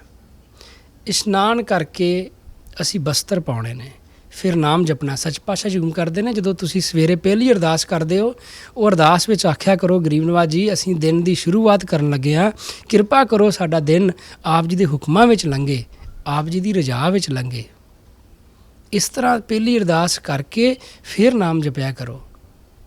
ਸੱਚ ਪਾਤਸ਼ਾਹ ਜੀ, ਸਤਿਗੁਰੂ ਜਗਜੀਤ ਸਿੰਘ ਜੀ ਇਸ ਟਾਈਮ ਲਾਈਨ ਨੂੰ ਐਸਾ ਬ੍ਰੇਕਡਾਊਨ ਕਰਕੇ ਦੱਸਿਆ ਕਿ ਜਿਹੜੇ ਸਰੀਰ 'ਤੇ 2-2, 3-3 ਘੰਟੇ ਨਾਮ ਸਿਮਰਨ ਕਰਦੇ ਨੇ, ਉਹਨਾਂ ਦੀ ਤੇ ਅਸੀਂ ਕੋਈ, ਉਹਨਾਂ ਵਾਸਤੇ ਤਾਂ ਕੋਈ ਸ਼ਬਦ ਹੀ ਹੈ ਨਹੀਂ, ਉਹ ਇੰਨੇ ਚੰਗੇ ਨੇ। ਪਰ ਜਿਹੜਾ ਸਰੀਰ 1 ਘੰਟਾ ਨਾਮ ਸਿਮਰਨ ਕਰਦਾ ਹੈ, ਉਹ ਵੀ ਬਹੁਤ ਵਧੀਆ ਆ। ਉਹ ਮਿਨੀਮਮ ਜਿਹੜਾ ਸਾਡਾ ਹੁਕਮ ਆ ਸਾਨੂੰ ਉੱਥੇ ਖਲੋਤਾ ਆ। ਕਈ ਸਰੀਰ ਆਖ ਦਿੰਦੇ ਨੇ ਮੇਰੇ ਕੋਲ ਤਾਂ ਟਾਈਮ ਹੀ ਹੈ ਨਹੀਂ। ਸੱਚ ਪਾਤਸ਼ਾਹ ਜੀ ਹੁਕਮ ਕੀਤਾ ਕਿ ਭਲਿਆ ਪੁਰਸ਼ਾ, ਤੂੰ ਜਦੋਂ ਇਸ਼ਨਾਨ ਕਰਦਾ ਹੈ, ਇਸ਼ਨਾਨ ਕਰਕੇ ਕੱਪੜੇ ਪਾਉਣਾ, ਘਰੋਂ ਲੰਗਰ ਪਾਣੀ ਛਕ ਕੇ, ਬ੍ਰੇਕਫਾਸਟ ਖਾ ਕੇ ਫਿਰ ਹੀ ਕੰਮ 'ਤੇ ਜਾਣਾ ਹੈ, ਅਤੇ ਜਿਹੜਾ ਉਹ 15 ਮਿੰਟ ਨੇ, ਅੱਧਾ ਘੰਟੇ ਨੇ, ਉਦੋਂ ਹੀ ਨਾਮ ਸਿਮਰਨ ਕਰ ਲੈ। ਤਿਆਰ ਹੁੰਦਾ ਹੀ ਕਰੀ ਜਾ, ਬਹਿ ਕੇ ਨਹੀਂ ਕਰ ਸਕਦਾ। ਜਿਹੜੇ ਬਹੁਤੇ ਬਹਾਨੇ ਮਾਰਦੇ ਨੇ ਸਿਰਫ ਉਹਨਾਂ ਵਾਸਤੇ ਆ। ਉਹ ਧੰਨ ਨੇ ਉਹ ਸਰੀਰ ਜਿਹੜੇ ਬੈਠ ਕੇ ਨਾਮ ਜਪਦੇ ਨੇ, ਆਸਨ ਵਿਛਾ ਕੇ, ਮਾਲਾ ਫੜ ਕੇ ਹੱਥ ਵਿੱਚ, ਫਿਰ ਨਾਮ ਜਪਦੇ ਨੇ। ਇੰਨਾ ਬਿਜ਼ੀ ਕੋਈ ਵੀ ਨਹੀਂ ਹੈਗਾ ਕਿ ਜਿਹੜਾ ਬਾਥਰੂਮ 'ਚੋਂ ਨਿਕਲ ਕੇ ਸਿੱਧਾ ਗੱਡੀ 'ਚ ਹੀ ਬੈਠ ਕੇ ਆਖੇ ਮੈਂ ਕੰਮ 'ਤੇ ਚੱਲਿਆ। ਅਕਸਰ ਨੂੰ ਤਿਆਰ ਹੋਣਾ ਹੈ, ਕੱਪੜੇ ਪਾਉਣੇ ਨੇ, ਗੱਡੀਆਂ ਨੇ, ਬੱਸ 'ਤੇ ਜਾਣਾ ਹੈ, ਕੋਈ ਕਿਸੇ ਨੂੰ ਡਿਸਟਰਬ ਨਹੀਂ ਕਰਦਾ। ਜੇ ਮਨ ਬਣ ਜਾਵੇ ਤਾਂ ਉਹ ਕਿੰਨੇ ਘੰਟੇ ਨਾਮ ਸਿਮਰਨ ਕਰ ਸਕਦੇ ਨੇ। ਬਿਲਕੁਲ ਹੋ ਸਕਦਾ ਹੈ ਜਦੋਂ ਅਸੀਂ ਅੱਜ ਕੱਲ੍ਹ ਸੋਸ਼ਲ ਮੀਡੀਆ 'ਤੇ ਐਕਟਿਵ ਹਾਂ ਸਾਰੇ ਜਾਣੇ। ਜਦੋਂ ਅਸੀਂ ਕਿੰਨਾ ਚਿਰ ਰਾਤ ਨੂੰ ਸੌਣ ਲੱਗਿਆਂ ਅਸੀਂ ਕਿੰਨਾ ਟਾਈਮ ਬਤੀਤ ਕਰ ਦਿੰਦੇ ਹਾਂ ਫੋਨ 'ਤੇ, ਫੇਸਬੁੱਕ 'ਤੇ, ਜਿਹੜੇ ਵੀ ਸੋਸ਼ਲ ਮੀਡੀਆ 'ਤੇ। ਪਰ ਸਾਧ ਸੰਗਤ ਜੀ, ਰਾਤ ਨੂੰ ਸੌਣ ਲੱਗਿਆ ਅਸੀਂ 3-4 ਮਿੰਟ ਲੱਗਦੇ ਨੇ ਕੀਰਤਨ ਸੋਹਲੇ ਦਾ ਪਾਠ ਕਰਨ ਨੂੰ, ਉਹ 'ਤੇ ਟਾਈਮ ਨਹੀਂ ਲੱਗਦਾ ਸਾਡੇ ਤੋਂ। ਅਸੀਂ ਘਰ 'ਚ ਸੌਣ ਲੱਗਿਆਂ ਮਾਤਾ ਪਿਤਾ ਬੱਚਿਆਂ ਨੂੰ ਆਖਣਗੇ ਲੌਕ ਲੱਗਾ, ਬਾਰੀਆਂ ਤਾਂ ਨਹੀਂ ਖੁੱਲੀਆਂ, ਸਾਰੀਆਂ ਚੈੱਕ ਕਰਕੇ ਸੋਵੋ, ਕੁੰਡੀਆਂ ਲੱਗੀਆਂ ਹੋਣ। ਪਰ ਜਿਹੜਾ ਗੁਰੂ ਸਾਹਿਬ ਨੇ ਤਾਲਾ ਦਿੱਤਾ ਉਹ ਲਾਇਆ ਹੀ ਨਹੀਂ। ਸਤਿਗੁਰੂ ਨਾਨਕ ਦੇਵ ਜੀ ਵੇਲੇ ਪ੍ਰਸੰਗ ਆਉਂਦਾ ਹੈ ਕਿ ਸੱਚ ਪਾਤਸ਼ਾਹ ਜੀ ਬੈਠੇ ਸਨ। ਸੱਚ ਪਾਤਸ਼ਾਹ ਜੀ ਬੈਠੇ ਨੇ ਅਤੇ ਸੱਚ ਪਾਤਸ਼ਾਹ ਜੀ ਦੇ ਵਸਤਰ ਜਿਹੜੇ ਨੇ ਇੱਥੋਂ ਖੂਨ ਵਗਣ ਲੱਗ ਗਿਆ, ਬਾਹਾਂ ਤੋਂ ਕੱਪੜੇ ਪਾੜ ਗਏ ਬੈਠਿਆਂ ਦੇ ਆਪਣੇ ਆਪ। ਅਤੇ ਕੋਲੋਂ ਬਾਲੇ ਜਾਂ ਮਰਦਾਨੇ ਨੇ ਅਰਜ਼ ਕੀਤੀ, ਪਾਤਸ਼ਾਹ ਇਹ ਕੀ ਕੌਤਕ ਹੈ? ਸੱਚ ਪਾਤਸ਼ਾਹ ਜੀ ਹੁਕਮ ਕੀਤਾ ਵੀ ਇੱਥੇ ਨਾ ਨਾਲ ਦੀਆਂ ਝਾੜੀਆਂ ਦੇ ਵਿੱਚ ਇੱਕ ਅਜਾਲੀ ਹੈ, ਭੇਡਾਂ ਚਾਰਦਾ, ਉਹਨੂੰ ਲੈ ਕੇ ਆਓ ਮੇਰੇ ਕੋਲ। ਉਸ ਗਏ, ਜਾ ਕੇ ਉਹਨੂੰ ਲੱਗ ਪਿਆ ਵਾਕਈ ਉੱਥੇ ਅਜਾਲੀ ਹੈਗਾ ਸੀ, ਭੇਡਾਂ ਚਾਰਦਾ ਸੀ। ਉਹਨੂੰ ਲੈ ਕੇ ਆਏ। ਉਹ ਕੀ ਵੇਖਦੇ ਨੇ ਜਾ ਕੇ ਕਿ ਉਹ ਭੇਡਾਂ ਚਾਰਦਾ ਪਿਆ, ਝਾੜ ਬੇਲਾ ਆ, ਕੰਡਿਆਂ ਵਾਲਾ ਥਾਂ ਆ। ਉਹ ਕੀਰਤਨ ਸੋਹਲੇ ਦਾ ਪਾਠ ਕਰੀ ਜਾਂਦਾ ਮਗਨ ਹੋ ਕੇ, ਐਸੇ ਪ੍ਰੇਮ ਦੇ ਰਸ ਵਿੱਚ ਆਣ ਕੇ ਪਾਠ ਕਰੀ ਜਾ ਰਿਹਾ। ਉਹਨੂੰ ਇਹ ਪਤਾ ਹੀ ਨਹੀਂ ਲੱਗ ਰਿਹਾ ਕਿ ਮੈਂ ਕੰਡਿਆਂ ਵਾਲੀਆਂ ਝਾੜੀਆਂ ਵਿੱਚੋਂ ਨਿਕਲ ਰਿਹਾ, ਮੇਰੇ ਕੱਪੜੇ ਪਾੜ ਜਾਣਗੇ, ਮੈਨੂੰ ਖੂਨ ਨਿਕਲਣ ਲੱਗ ਜਾਏਗਾ। ਉਹਨੂੰ ਪਤਾ ਹੀ ਨਹੀਂ, ਪਾਠ ਵਿੱਚ ਇੰਨਾ ਮਸਤ ਆ। ਜਦੋਂ ਸੱਚ ਪਾਤਸ਼ਾਹ ਦੇ ਕੋਲ ਆਇਆ ਸਿੱਖ, ਅਤੇ ਫਿਰ ਸੱਚ ਪਾਤਸ਼ਾਹ ਜੀ ਦੱਸਿਆ ਵੀ ਇਹ ਉੱਥੋਂ ਨਿਕਲਦਾ ਸੀ, ਮੈਂ ਤਾਂ ਇਹਦੀ ਰੱਖਿਆ ਕਰਦਾ ਸੀ ਕਿ ਇਹਨੂੰ ਕੰਡੇ ਨਾ ਚੁੱਭਣ, ਮੈਂ ਆਪਣੇ 'ਤੇ ਲੈ ਰਿਹਾ ਸੀ। ਸਾਧ ਸੰਗਤ ਜੀ, ਫਿਰ ਸਤਿਗੁਰੂ, ਪਹਿਲਾਂ ਦਿਨੇ ਹੋ ਜਾਂਦਾ ਸੀ ਪਾਠ, ਫਿਰ ਸਤਿਗੁਰੂ ਨਾਨਕ ਦੇਵ ਜੀ ਬਚਨ ਕੀਤਾ ਕਿ ਇਹ ਪਾਠ ਜਿਹੜਾ ਆ ਇਹ ਰਾਤ ਨੂੰ ਸੌਣ ਲੱਗਿਆਂ ਕਰਿਆ ਕਰੋ। ਜਦੋਂ ਅਸੀਂ ਸੌਂ ਜਾਂਦੇ ਹਾਂ ਉਸ ਤੋਂ ਬਾਅਦ ਸਾਡੀ ਰੱਖਿਆ ਜਿਹੜੀ ਹੈ, ਜਿਹੜਾ ਸਰੀਰ ਪੈਰ ਧੋ ਕੇ, ਹੱਥ ਪੈਰ ਮੂੰਹ ਧੋ ਕੇ ਇਹ ਪਾਠ ਕਰੇਗਾ, ਉਸ ਤੋਂ ਬਾਅਦ ਰਾਤ ਨੂੰ ਸਤਿਗੁਰ ਸਹਾਈ ਹੋਏਗਾ ਉਹਦਾ। ਸੱਚ ਪਾਤਸ਼ਾਹ ਜੀ ਕਿਰਪਾ ਕਰਨ। ਇਹ ਜਿਹੜੇ ਬਚਨ ਨੇ ਇਹਨਾਂ ਦੇ ਵਿੱਚ ਬਹੁਤ ਵੱਡੇ ਰਹੱਸ ਛਿਪੇ ਹੋਏ ਨੇ। ਜਿਸ ਤਰ੍ਹਾਂ ਇੱਕ ਬੀਜ ਹੁੰਦਾ ਹੈ, ਛੋਟਾ ਜਿਹਾ ਹੁੰਦਾ ਹੈ, ਪਰ ਉਹਦੇ ਵਿੱਚ ਬਹੁਤ ਵੱਡਾ ਇੱਕ ਬ੍ਰਿਸ਼, ਇੱਕ ਦਰਖਤ ਹੋ ਜਾਂਦਾ ਹੈ ਉਹਦੇ ਵਿੱਚੋਂ ਪੈਦਾ। ਇਸੇ ਤਰ੍ਹਾਂ ਹੀ ਇਹ ਨਾਮ ਜਿਹੜਾ ਆ, ਇਹ ਸਿੱਖੀ ਦੀ ਮਰਜ਼ਾਦਾ ਜਿਹੜੀ ਹੈ, ਇੱਕ ਛੋਟਾ ਬਚਨ ਇੱਕ ਬੀਜ ਵਰਗਾ ਆ। ਜਦੋਂ ਇਸ ਨੂੰ ਅਸੀਂ ਆਪਣੀ ਸ਼ਰਧਾ ਦੇ ਭਾਵਨਾ ਦੇ ਨਾਲ ਆਪਣੇ ਸਰੀਰ ਦੇ ਵਿੱਚ ਉਗਾਵਾਂਗੇ, ਇਹਦੇ ਵਿੱਚੋਂ ਕਿੰਨਾ ਕੁਝ ਪੈਦਾ ਹੋਏਗਾ। ਕਿੰਨੇ ਵੱਡੇ ਸੰਤ ਬਣ ਗਏ ਉਹੀ ਨਾਮ ਜਪ ਕੇ ਜਿਹੜਾ ਨਾਮ ਅਸੀਂ ਜਪ ਰਹੇ ਹਾਂ। ਉਹਨਾਂ ਨੇ ਕੋਈ ਵੱਖਰਾ ਨਾਮ ਨਹੀਂ ਜਪਿਆ, ਉਹਨਾਂ ਨੇ ਨਾਲ ਮਰਜ਼ਾਦਾ ਨੂੰ ਧਾਰਨ ਕੀਤਾ। ਅਸੀਂ ਵੀ ਉਸ ਮਰਜ਼ਾਦਾ ਨੂੰ ਧਾਰਨ ਕਰੀਏ, ਅਸੀਂ ਉਹ ਨਾਮ ਜਪੀਏ। ਅਸੀਂ ਨਾਮ ਜਪਣਾ ਆ, ਸੰਤਾ ਸਿੰਘ ਨੇ ਦੱਸਿਆ ਬੈਠ ਕੇ। ਮਾਲਾ ਵੀ ਸਾਡੇ ਕੋਲ ਸਭ ਤੋਂ ਉੱਤਮ ਆ ਗਈ, ਸਾਡੇ ਕੋਲ ਆਸਨ ਵੀ ਸਭ ਤੋਂ ਉੱਤਮ ਆ ਗਿਆ। ਸਾਡੇ ਕੋਲ ਜਿਹੜਾ 4 ਅੱਖਰਾਂ ਦਾ ਜਾਪ ਹੈ ਗੁਰੂ ਨਾਨਕ ਦੇਵ ਜੀ ਨੇ ਦਿੱਤਾ, ਉਹ ਸਾਡੇ ਤੋਂ ਸਭ ਤੋਂ ਉੱਤਮ ਆ ਗਿਆ। ਫਿਰ ਸਾਧ ਸੰਗਤ ਜੀ, ਉਸ ਤੋਂ ਬਾਅਦ ਕੀ ਰਹਿ ਗਿਆ? ਉਸ ਤੋਂ ਬਾਅਦ ਅਸੀਂ ਰਹਿ ਗਏ। ਅਸੀਂ ਉਸ ਯੋਗ ਬਣੀਏ। ਹੁਣ ਕਿਸੇ ਨੂੰ ਗੱਡੀ ਫੜਾ ਦਿੱਤੀ ਜਾਵੇ, ਸਪੋਰਟਸ ਮਾਡਲ ਲੈਂਬਰਗਿਨੀ ਫੜਾ ਦਿਓ, ਤੁਸੀਂ ਮਰਸਡੀਜ਼ ਫੜਾ ਦਿਓ, ਰੋਲਸ ਰਾਏ ਫੜਾ ਦਿਓ, ਬਹੁਤ ਵਧੀਆ ਸੜਕ ਵੀ ਦੇ ਦਿਓ ਉਹਨੂੰ, ਆਖੋ ਵੀ ਭਜਾ ਇੱਥੇ, ਅਤੇ ਡਰਾਈਵਰ ਨੂੰ ਗੱਡੀ ਨਾ ਚਲਾਉਣੀ ਹੁੰਦੀ ਹੋਵੇ ਤਾਂ ਉਹ ਨਹੀਂ ਚਲਾ ਸਕਦਾ। ਇਸੇ ਕਰਕੇ ਹੀ ਸਾਡੇ ਕੋਲ ਇੰਨਾ ਕੁਝ ਵਧੀਆ, ਸਾਰਾ ਕੁਝ ਮਿਲ ਗਿਆ ਉੱਤਮ, ਪਰ ਅਸੀਂ ਜਦੋਂ ਸਾਡਾ ਮਨ ਨਹੀਂ ਠੀਕ ਹੋਏਗਾ ਤਾਂ ਫਿਰ ਸਾਨੂੰ ਇਹਦੇ ਵਿੱਚੋਂ ਕੁਝ ਨਹੀਂ ਪ੍ਰਾਪਤ ਹੋਏਗਾ। ਇੱਕ ਹਿਸਾਰ ਤੋਂ ਬੀਬੀ ਸੀ, ਉਹਨੇ ਸਤਿਗੁਰੂ ਜਗਜੀਤ ਸਿੰਘ ਜੀ ਨੂੰ ਆਣ ਕੇ ਅਰਜ਼ ਕੀਤੀ, ਕਿਰਪਾ ਕਰੋ ਮੇਰੇ ਘਰ ਪੁੱਤਰ ਹੋ ਜਾਵੇ। ਸੱਚ ਭਾਵ ਕੀਤਾ, ਇੱਕ ਮਾਲਾ ਭਜਨ ਦੀ, ਇੱਕ ਭਗਉਤੀ ਦੀ ਫੇਰ ਤੇਰੇ ਘਰ ਪੁੱਤਰ ਹੋ ਜਾਏਗਾ। ਉਹਨੇ ਇੱਕ ਮਾਲਾ ਭਜਨ ਦੀ, ਭਗਉਤੀ ਦੀ ਫੇਰੀ, ਪਰ ਪੁੱਤਰ ਨਾ ਹੋਇਆ, ਬੱਚਾ ਨਾ ਹੋਇਆ। ਉਹ ਫੇਰ ਆਈ, ਆਣ ਕੇ ਅਰਜ਼ ਕੀਤੀ, ਪਾਤਸ਼ਾਹ ਜੀ ਆਪ ਜੀ ਹੁਕਮ ਕੀਤਾ ਸੀ ਅਤੇ ਮੈਂ ਤਾਂ ਭਜਨ ਦੀ, ਭਗਉਤੀ ਦੀ ਮਾਲਾ ਵੀ ਫੇਰੀ, ਪਰ ਮੇਰੇ ਘਰ 'ਤੇ ਬੱਚਾ ਹੀ ਨਹੀਂ, ਪੁੱਤਰ ਹੀ ਨਹੀਂ ਹੋਇਆ। ਸੱਚ ਭਾਵ ਕੀਤਾ, ਸਤਿਗੁਰ ਤੇ ਅੰਤਰਜਾਮੀ ਸੀ, ਪਰ ਸਾਡੇ ਵਾਸਤੇ ਪਤਾ ਲੱਗਣਾ ਸੀ। ਸੱਚ ਭਾਵ ਕੀਤਾ, ਸਣੇ ਕੇਸੀ ਇਸ਼ਨਾਨ ਕਰਦੀ ਸੀ? ਨਹੀਂ ਪਾਤਸ਼ਾਹ ਜੀ, ਮੈਂ ਤਾਂ ਉਂਝ ਹੀ ਇਸ਼ਨਾਨ ਕਰਦੀ ਹਾਂ, ਸਣੇ ਕੇਸੀ ਤਾਂ ਕਰਦੀ ਨਹੀਂ ਸੀ। ਸੱਚ ਭਾਵ ਕੀਤਾ, ਸਣੇ ਕੇਸੀ ਇਸ਼ਨਾਨ ਕਰ। ਉਸ ਤੋਂ ਬਾਅਦ ਉਹ ਬੀਬੀ ਨੇ ਸਣੇ ਕੇਸੀ ਇਸ਼ਨਾਨ ਕਰਕੇ ਭਜਨ ਦੀ ਮਾਲਾ, ਭਗਉਤੀ ਦੀ ਮਾਲਾ ਫੇਰੀ। ਫਿਰ ਉਹਦੇ ਘਰੇ 2 ਜੁੜਵੇਂ ਪੁੱਤਰ ਹੋਏ, ਜੋੜਾ ਹੋਇਆ। ਸਾਧ ਸੰਗਤ ਜੀ, ਇਹ ਮਰਜ਼ਾਦਾ ਜਿਹੜੀ ਹੈ, ਇਹ ਸਤਿਗੁਰ ਨੂੰ ਪਤਾ ਆ ਇਹ ਕਿੰਨੀ ਕੁ ਉੱਤਮ ਹੈ, ਕਿੰਨੀ ਕੁ ਚੰਗੀ ਹੈ ਸਾਡੇ ਵਾਸਤੇ। ਸਤਿਗੁਰੂ ਨਾਨਕ ਦੇਵ ਜੀ ਆਸਾ ਦੀ ਵਾਰ 'ਚ ਹੁਕਮ ਕਰਦੇ ਨੇ, ਸੁੱਚੇ ਇਹ ਨਾ ਆਖੀਐ ਬਹਿਨ ਜੇ ਪਿੰਡਾਂ ਤੋਏ। ਜਿਹੜਾ ਤੁਸੀਂ ਮਨੁੱਖ ਸੋਚ ਲੈਂਦਾ ਨਾ ਕਿ ਇਕੱਲਾ ਪਿੰਡਾ ਹੀ ਧੋ ਲੈਣਾ, ਮੈਂ ਤਾਂ ਆਪਣਾ ਸਰੀਰ ਸਾਫ਼ ਕਰ ਲਿਆ ਜੀ, ਇਕੱਲਾ ਇਹਦੇ ਨਾਲ ਵੀ ਨਹੀਂ ਹੈਗਾ, ਆਪਣਾ ਮਨ ਵੀ ਸਾਫ਼ ਕਰਨਾ ਸੀ। ਸੁੱਚੇ ਸੇਈ ਨਾਨਕਾ ਜਿਨ ਮਨ ਵਸਿਆ ਸੋਏ। ਅਗਲੀ ਤੁਕ ਵਿੱਚ ਸੱਚ ਪਾਤਸ਼ਾਹ ਜੀ ਦੱਸ ਦਿੱਤਾ ਹੈ ਕਿ ਇਕੱਲਾ ਪਿੰਡਾ ਧੋਣ ਨਾਲ ਨਹੀਂ ਠੀਕ ਹੋਣਾ, ਉਸ ਤੋਂ ਬਾਅਦ ਸਾਡਾ ਮਨ ਜਿਹੜਾ ਹੈ ਉਹਨੂੰ ਵੀ ਅਸੀਂ ਚੰਗਾ ਬਣਾਉਣਾ ਹੈ, ਉਹਨੂੰ ਵੀ ਸਤਿਗੁਰ ਦੇ ਅਨੁਸਾਰ ਬਣਾਉਣਾ ਹੈ। ਹੁਣ ਕਈ ਸਰੀਰ ਜੋਤ ਜਗਾ ਕੇ ਨਾਮ ਸਿਮਰਨ ਕਰਦੇ ਨੇ। ਸਾਧ ਸੰਗਤ ਜੀ, ਜੋਤ, ਮੈਂ ਇੱਕ ਦਿਨ ਮਾਸਟਰ ਦਰਸ਼ਨ ਸਿੰਘ ਜੀ ਨਾਲ ਗੱਲਬਾਤ ਕਰਦਾ ਸੀਗਾ, ਕਿਉਂਕਿ ਮੇਰੇ ਉਹ ਵਿਦਿਆ ਗੁਰੂ ਨੇ, ਮੈਂ 10ਵੀਂ ਦਾ ਪਾਠ ਵੀ ਥੋੜ੍ਹਾ ਜਿਹਾ ਸਮਾਂ ਉਹਨਾਂ ਤੋਂ ਰਹਿ ਕੇ ਸ਼ੁੱਧ ਸਿੱਖ ਕੀਤਾ। ਮੈਂ ਮਾਸਟਰ ਜੀ ਨੂੰ ਕੋਈ ਵੀ ਗੱਲ ਹੋਣੀ, ਮਾਸਟਰ ਜੀ ਨੂੰ ਫ਼ੋਨ ਕਰ ਲੈਣਾ, ਬੜੇ ਪਿਆਰ ਨਾਲ ਉਹਨਾਂ ਨੇ ਸਮਝਾਉਣਾ। ਅੱਗੋਂ ਮੈਨੂੰ ਉਹਨਾਂ ਨੇ ਜੋਤ ਬਾਰੇ ਇੱਕ ਦਿਨ ਮੈਂ ਪੁੱਛਿਆ, ਮੈਂ ਕਿਹਾ ਜੀ ਹੁਣ ਅਸੀਂ ਜੋਤ ਜਗਾਉਣੀ ਇੱਥੇ ਕਿਵੇਂ, ਜਦੋਂ ਇੱਥੇ ਵਰਨੀ ਕਰਨੀ, ਅਤੇ ਉਹਨਾਂ ਨੇ ਦੱਸਿਆ ਕਿ ਜੋਤ ਜਿਹੜੀ ਹੈ ਅੱਜ ਕੱਲ੍ਹ ਬਾਜ਼ਾਰਾਂ ਵਿੱਚ ਮਿਲਦੀ ਹੈ ਕਿ ਜੋਤ ਦੇ ਵਿਚਕਾਰ ਮਿਡਲ 'ਚ ਖੜੀ ਹੁੰਦੀ ਹੈ ਜੋਤ। ਮਾਸਟਰ ਜੀ ਕਹਿੰਦੇ ਸਾਡੀ ਸਿੱਖੀ ਦੇ ਵਿੱਚ ਉਹ ਜੋਤ ਪ੍ਰਵਾਨ ਨਹੀਂ ਹੈਗੀ। ਪ੍ਰਵਾਨ ਕਿਹੜੀ ਹੈ ਜੋਤ? ਜਿਵੇਂ ਆਪਾਂ ਬਾਟੀ ਦਾ ਕਹਿੰਦੇ ਇੱਕ ਪਾਸਿਓਂ ਥੋੜ੍ਹਾ ਜਿਹੀ ਉਹਦਾ ਮੂੰਹ ਬਣਾ ਲਵੋ, ਤਾਂ ਕਿ ਜਿਹੜੀ ਤੁਹਾਡੀ ਬੱਤੀ ਬਣਾਓ, ਤੁਸੀਂ ਜਿਹੜੀ ਜੋਤ ਦੀ ਵੱਟੀ ਰੱਖੋ ਬਣਾ ਕੇ ਵੱਟ ਕੇ, ਉਹ ਇੱਧਰ ਉੱਧਰ ਮੂੰਹ ਨਾ ਹੋਵੇ, ਅਤੇ ਇਸ ਕਰਕੇ ਉਹ ਬਾਟੀ ਵਿੱਚ ਰੱਖਿਆ ਕਰੋ। ਜਿਹੜੀ ਮਿਡਲ ਵਿੱਚ ਹੁੰਦੀ ਹੈ ਉਹ ਆਪਣੇ ਵਿੱਚ ਪ੍ਰਵਾਨ ਨਹੀਂ ਹੈਗੀ।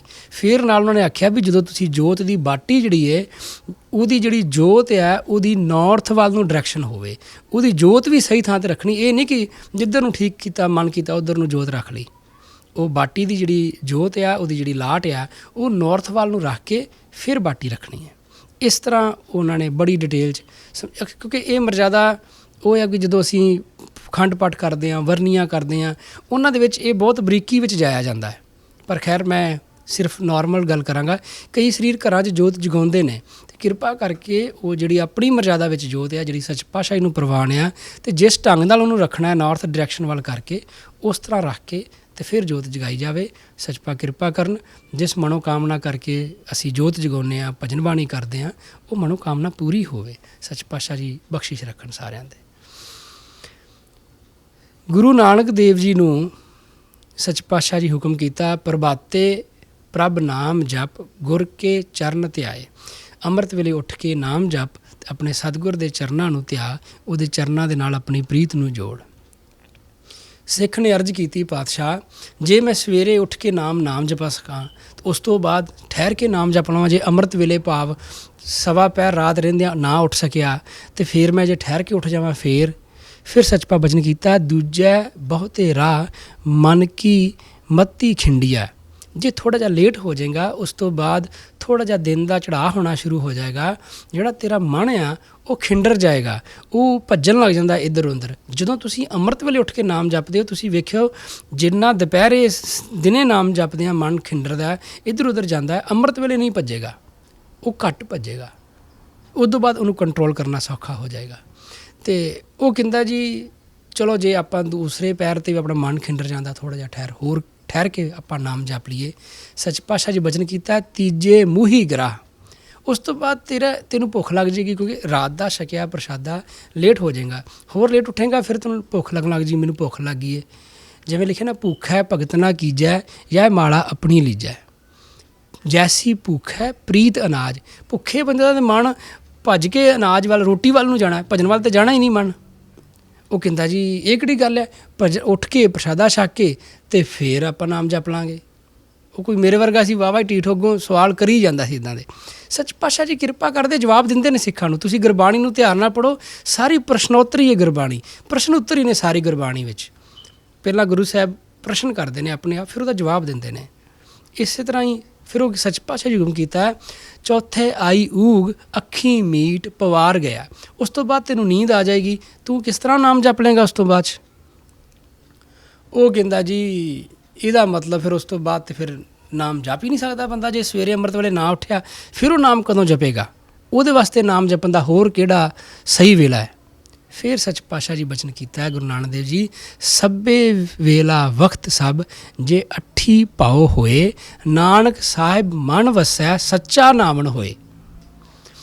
ਸਾਰੇ ਸਮੇਂ ਠੀਕ ਨੇ, ਜਦੋਂ ਮਰਜ਼ੀ ਨਾਮ ਜਪ ਲਓ, ਪਰ ਜਦੋਂ ਤੁਹਾਡੇ ਮਨ ਦੇ ਵਿੱਚ ਆਪਣੇ ਸਤਿਗੁਰ ਦਾ ਭੈ ਹੋਏਗਾ, ਡਰ ਹੋਏਗਾ, ਉਹਦਾ ਆਪਣੇ ਮਨ ਦੇ ਵਿੱਚ ਡਰ ਧਾਰਨ ਕਰਕੇ ਫਿਰ ਨਾਮ ਜਪੋਗੇ, ਤੁਸੀਂ ਜਦੋਂ ਮਰਜ਼ੀ ਜਪ ਲਓ, ਤੁਹਾਨੂੰ ਉਦੋਂ ਤੁਹਾਡੀ ਲਿਵ ਜਿਹੜੀ ਉਹ ਸਿੱਧੀ ਸਤਿਗੁਰ ਨਾਲ ਜੁੜੀ ਹੋਏਗੀ। ਇੱਧਰ ਉੱਧਰ ਮਨ ਨਹੀਂ ਭਟਕੇਗਾ। ਸਾਨੂੰ ਦਿਨੇ ਵੀ ਕੋਈ ਬਹੁਤ ਵੱਡਾ ਹੈਪਨ ਹੋ ਜਾਏ ਨਾ ਲਾਈਫ ਵਿੱਚ, ਸਾਡਾ ਮਨ ਫਿਰ ਕਿੰਨਾ ਜੁੜਦਾ ਹੈ, ਕਿੰਨਾ ਜੀਅ ਕਰਦਾ ਠੀਕ ਹੋ ਜੇ ਕੰਮ, ਸੱਚਪਾ ਕਿਰਪਾ, ਸਾਰੇ ਪਾਸਿਓਂ ਧਿਆਨ ਹਟ ਕੇ ਇੱਕੋ ਥਾਂ 'ਤੇ ਲੱਗ ਜਾਂਦਾ ਹੈ। ਫਿਰ ਉਸ ਤੋਂ ਬਾਅਦ ਧਿਆਨ ਇਹ ਆ ਜਾਂਦਾ ਵੀ ਇਹ ਤਾਂ ਕੰਮ ਠੀਕ ਹੋਏਗਾ ਜੇ ਮੈਂ ਅਰਦਾਸ ਕਰਾਂਗਾ, ਜੇ ਮੈਂ ਨਾਮ ਜਪਾਂਗਾ। ਫਿਰ ਕਿਸੇ ਹੋਰ ਪਾਸੇ ਮਨ ਨਹੀਂ ਜਾਂਦਾ। ਫਿਰ ਮਨ ਬਿਲਕੁਲ, ਕਿਉਂਕਿ ਜ਼ਿੰਦਗੀ 'ਚ ਇੱਦਾਂ ਦੇ ਸਮੇਂ ਹਰੇਕ 'ਤੇ ਆਏ ਨੇ, ਇਕੱਲੇ ਮੇਰੇ 'ਤੇ ਨਹੀਂ ਜਾਂ ਕਿਸੇ 'ਤੇ ਨਹੀਂ। ਜਦੋਂ ਅਸੀਂ ਅੰਬੈਸੀ ਜਾਂਦੇ ਹੁੰਦੇ ਸੀ ਨਾ ਵੀਜ਼ਾ ਲਵਾਉਣ, ਮੈਨੂੰ ਉਦੋਂ ਪਤਾ ਕਿ ਮਨ ਜਿਹੜਾ ਨਾ ਉਦੋਂ ਕਿੰਨਾ ਮਾਲਾ ਫੜੀ ਹੋਣੀ, ਫੇਰੀ ਜਾਣੀ ਮਾਲਾ, ਭਜਨ ਕਰੀ ਜਾਣਾ, ਦਿਨੇ ਵੀ ਕਰੀ ਜਾਣਾ। ਉੱਥੇ ਇਹ ਨਹੀਂ ਮਨ 'ਚ ਆਉਣਾ ਯਾਰ ਲੋਕੀ ਕੀ ਆਖਣਗੇ ਵੇਖ ਕੇ ਮਾਲਾ ਫੜੀ ਭਜਨ ਕਰੀ ਜਾਂਦਾ ਇੱਥੇ। ਉਦੋਂ ਇੰਨਾ ਸੀਗਾ ਵੀ ਕਿਸੇ ਤਰੀਕੇ ਵੀਜ਼ਾ ਲੱਗ ਜੇ, ਕਿਵੇਂ ਲੱਗ ਜੇ, ਸੱਚਪਾ ਨੂੰ ਜ਼ਿਆਦਾ ਧਿਆ ਲਓ। ਇਸੇ ਤਰ੍ਹਾਂ ਜਦੋਂ ਵੀ ਮਨ ਦੇ ਵਿੱਚ ਡਰ ਹੋਏਗਾ ਨਾ ਕਿ ਮੈਂ ਤਾਂ ਬਹੁਤ ਮਾੜਾ ਬੰਦਾ, ਅਪਰਾਧੀ ਪੁਰਸ਼ ਹਾਂ ਅਤੇ ਸਤਿਗੁਰ ਪਾਤਸ਼ਾਹ ਜੀ ਕਿਰਪਾ ਕਰੋ ਮੇਰੇ 'ਤੇ, ਜਦੋਂ ਇਸ ਤਰ੍ਹਾਂ ਦੀ ਭਾਵਨਾ ਦੇ ਨਾਲ ਅਸੀਂ ਮਨ ਕਰਕੇ ਨਾਮ ਜਪਾਂਗੇ, ਫਿਰ ਜਦੋਂ ਮਰਜ਼ੀ ਜਪ ਲਓ, ਉਹ ਸਦਾ ਹੀ ਸਾਰੇ ਸਮੇਂ ਉਹ ਬਿਲਕੁਲ ਠੀਕ ਨੇ। ਨਾਨਕ ਸੋਈ ਦਿਨ ਸੁਹਾਵੜਾ ਜਿਤ ਪ੍ਰਭ ਆਵੈ ਚਿੱਤ। ਉਹੀ ਦਿਨ ਸਮਾਂ ਚੰਗਾ ਹੈ ਜਦੋਂ ਤੁਹਾਨੂੰ ਤੁਹਾਡਾ ਸਤਿਗੁਰ ਚੰਗਾ ਆਵੇ, ਚੰਗਾ ਉਹ ਚੇਤਾ ਆਵੇ ਉਹਦੇ ਜਦ। ਜਿਤ ਦਿਨ ਵਿਸਰੈ ਪਾਰ ਬ੍ਰਹਮ ਫਿੱਟ ਭਲੇਰੀ ਰੁੱਤ।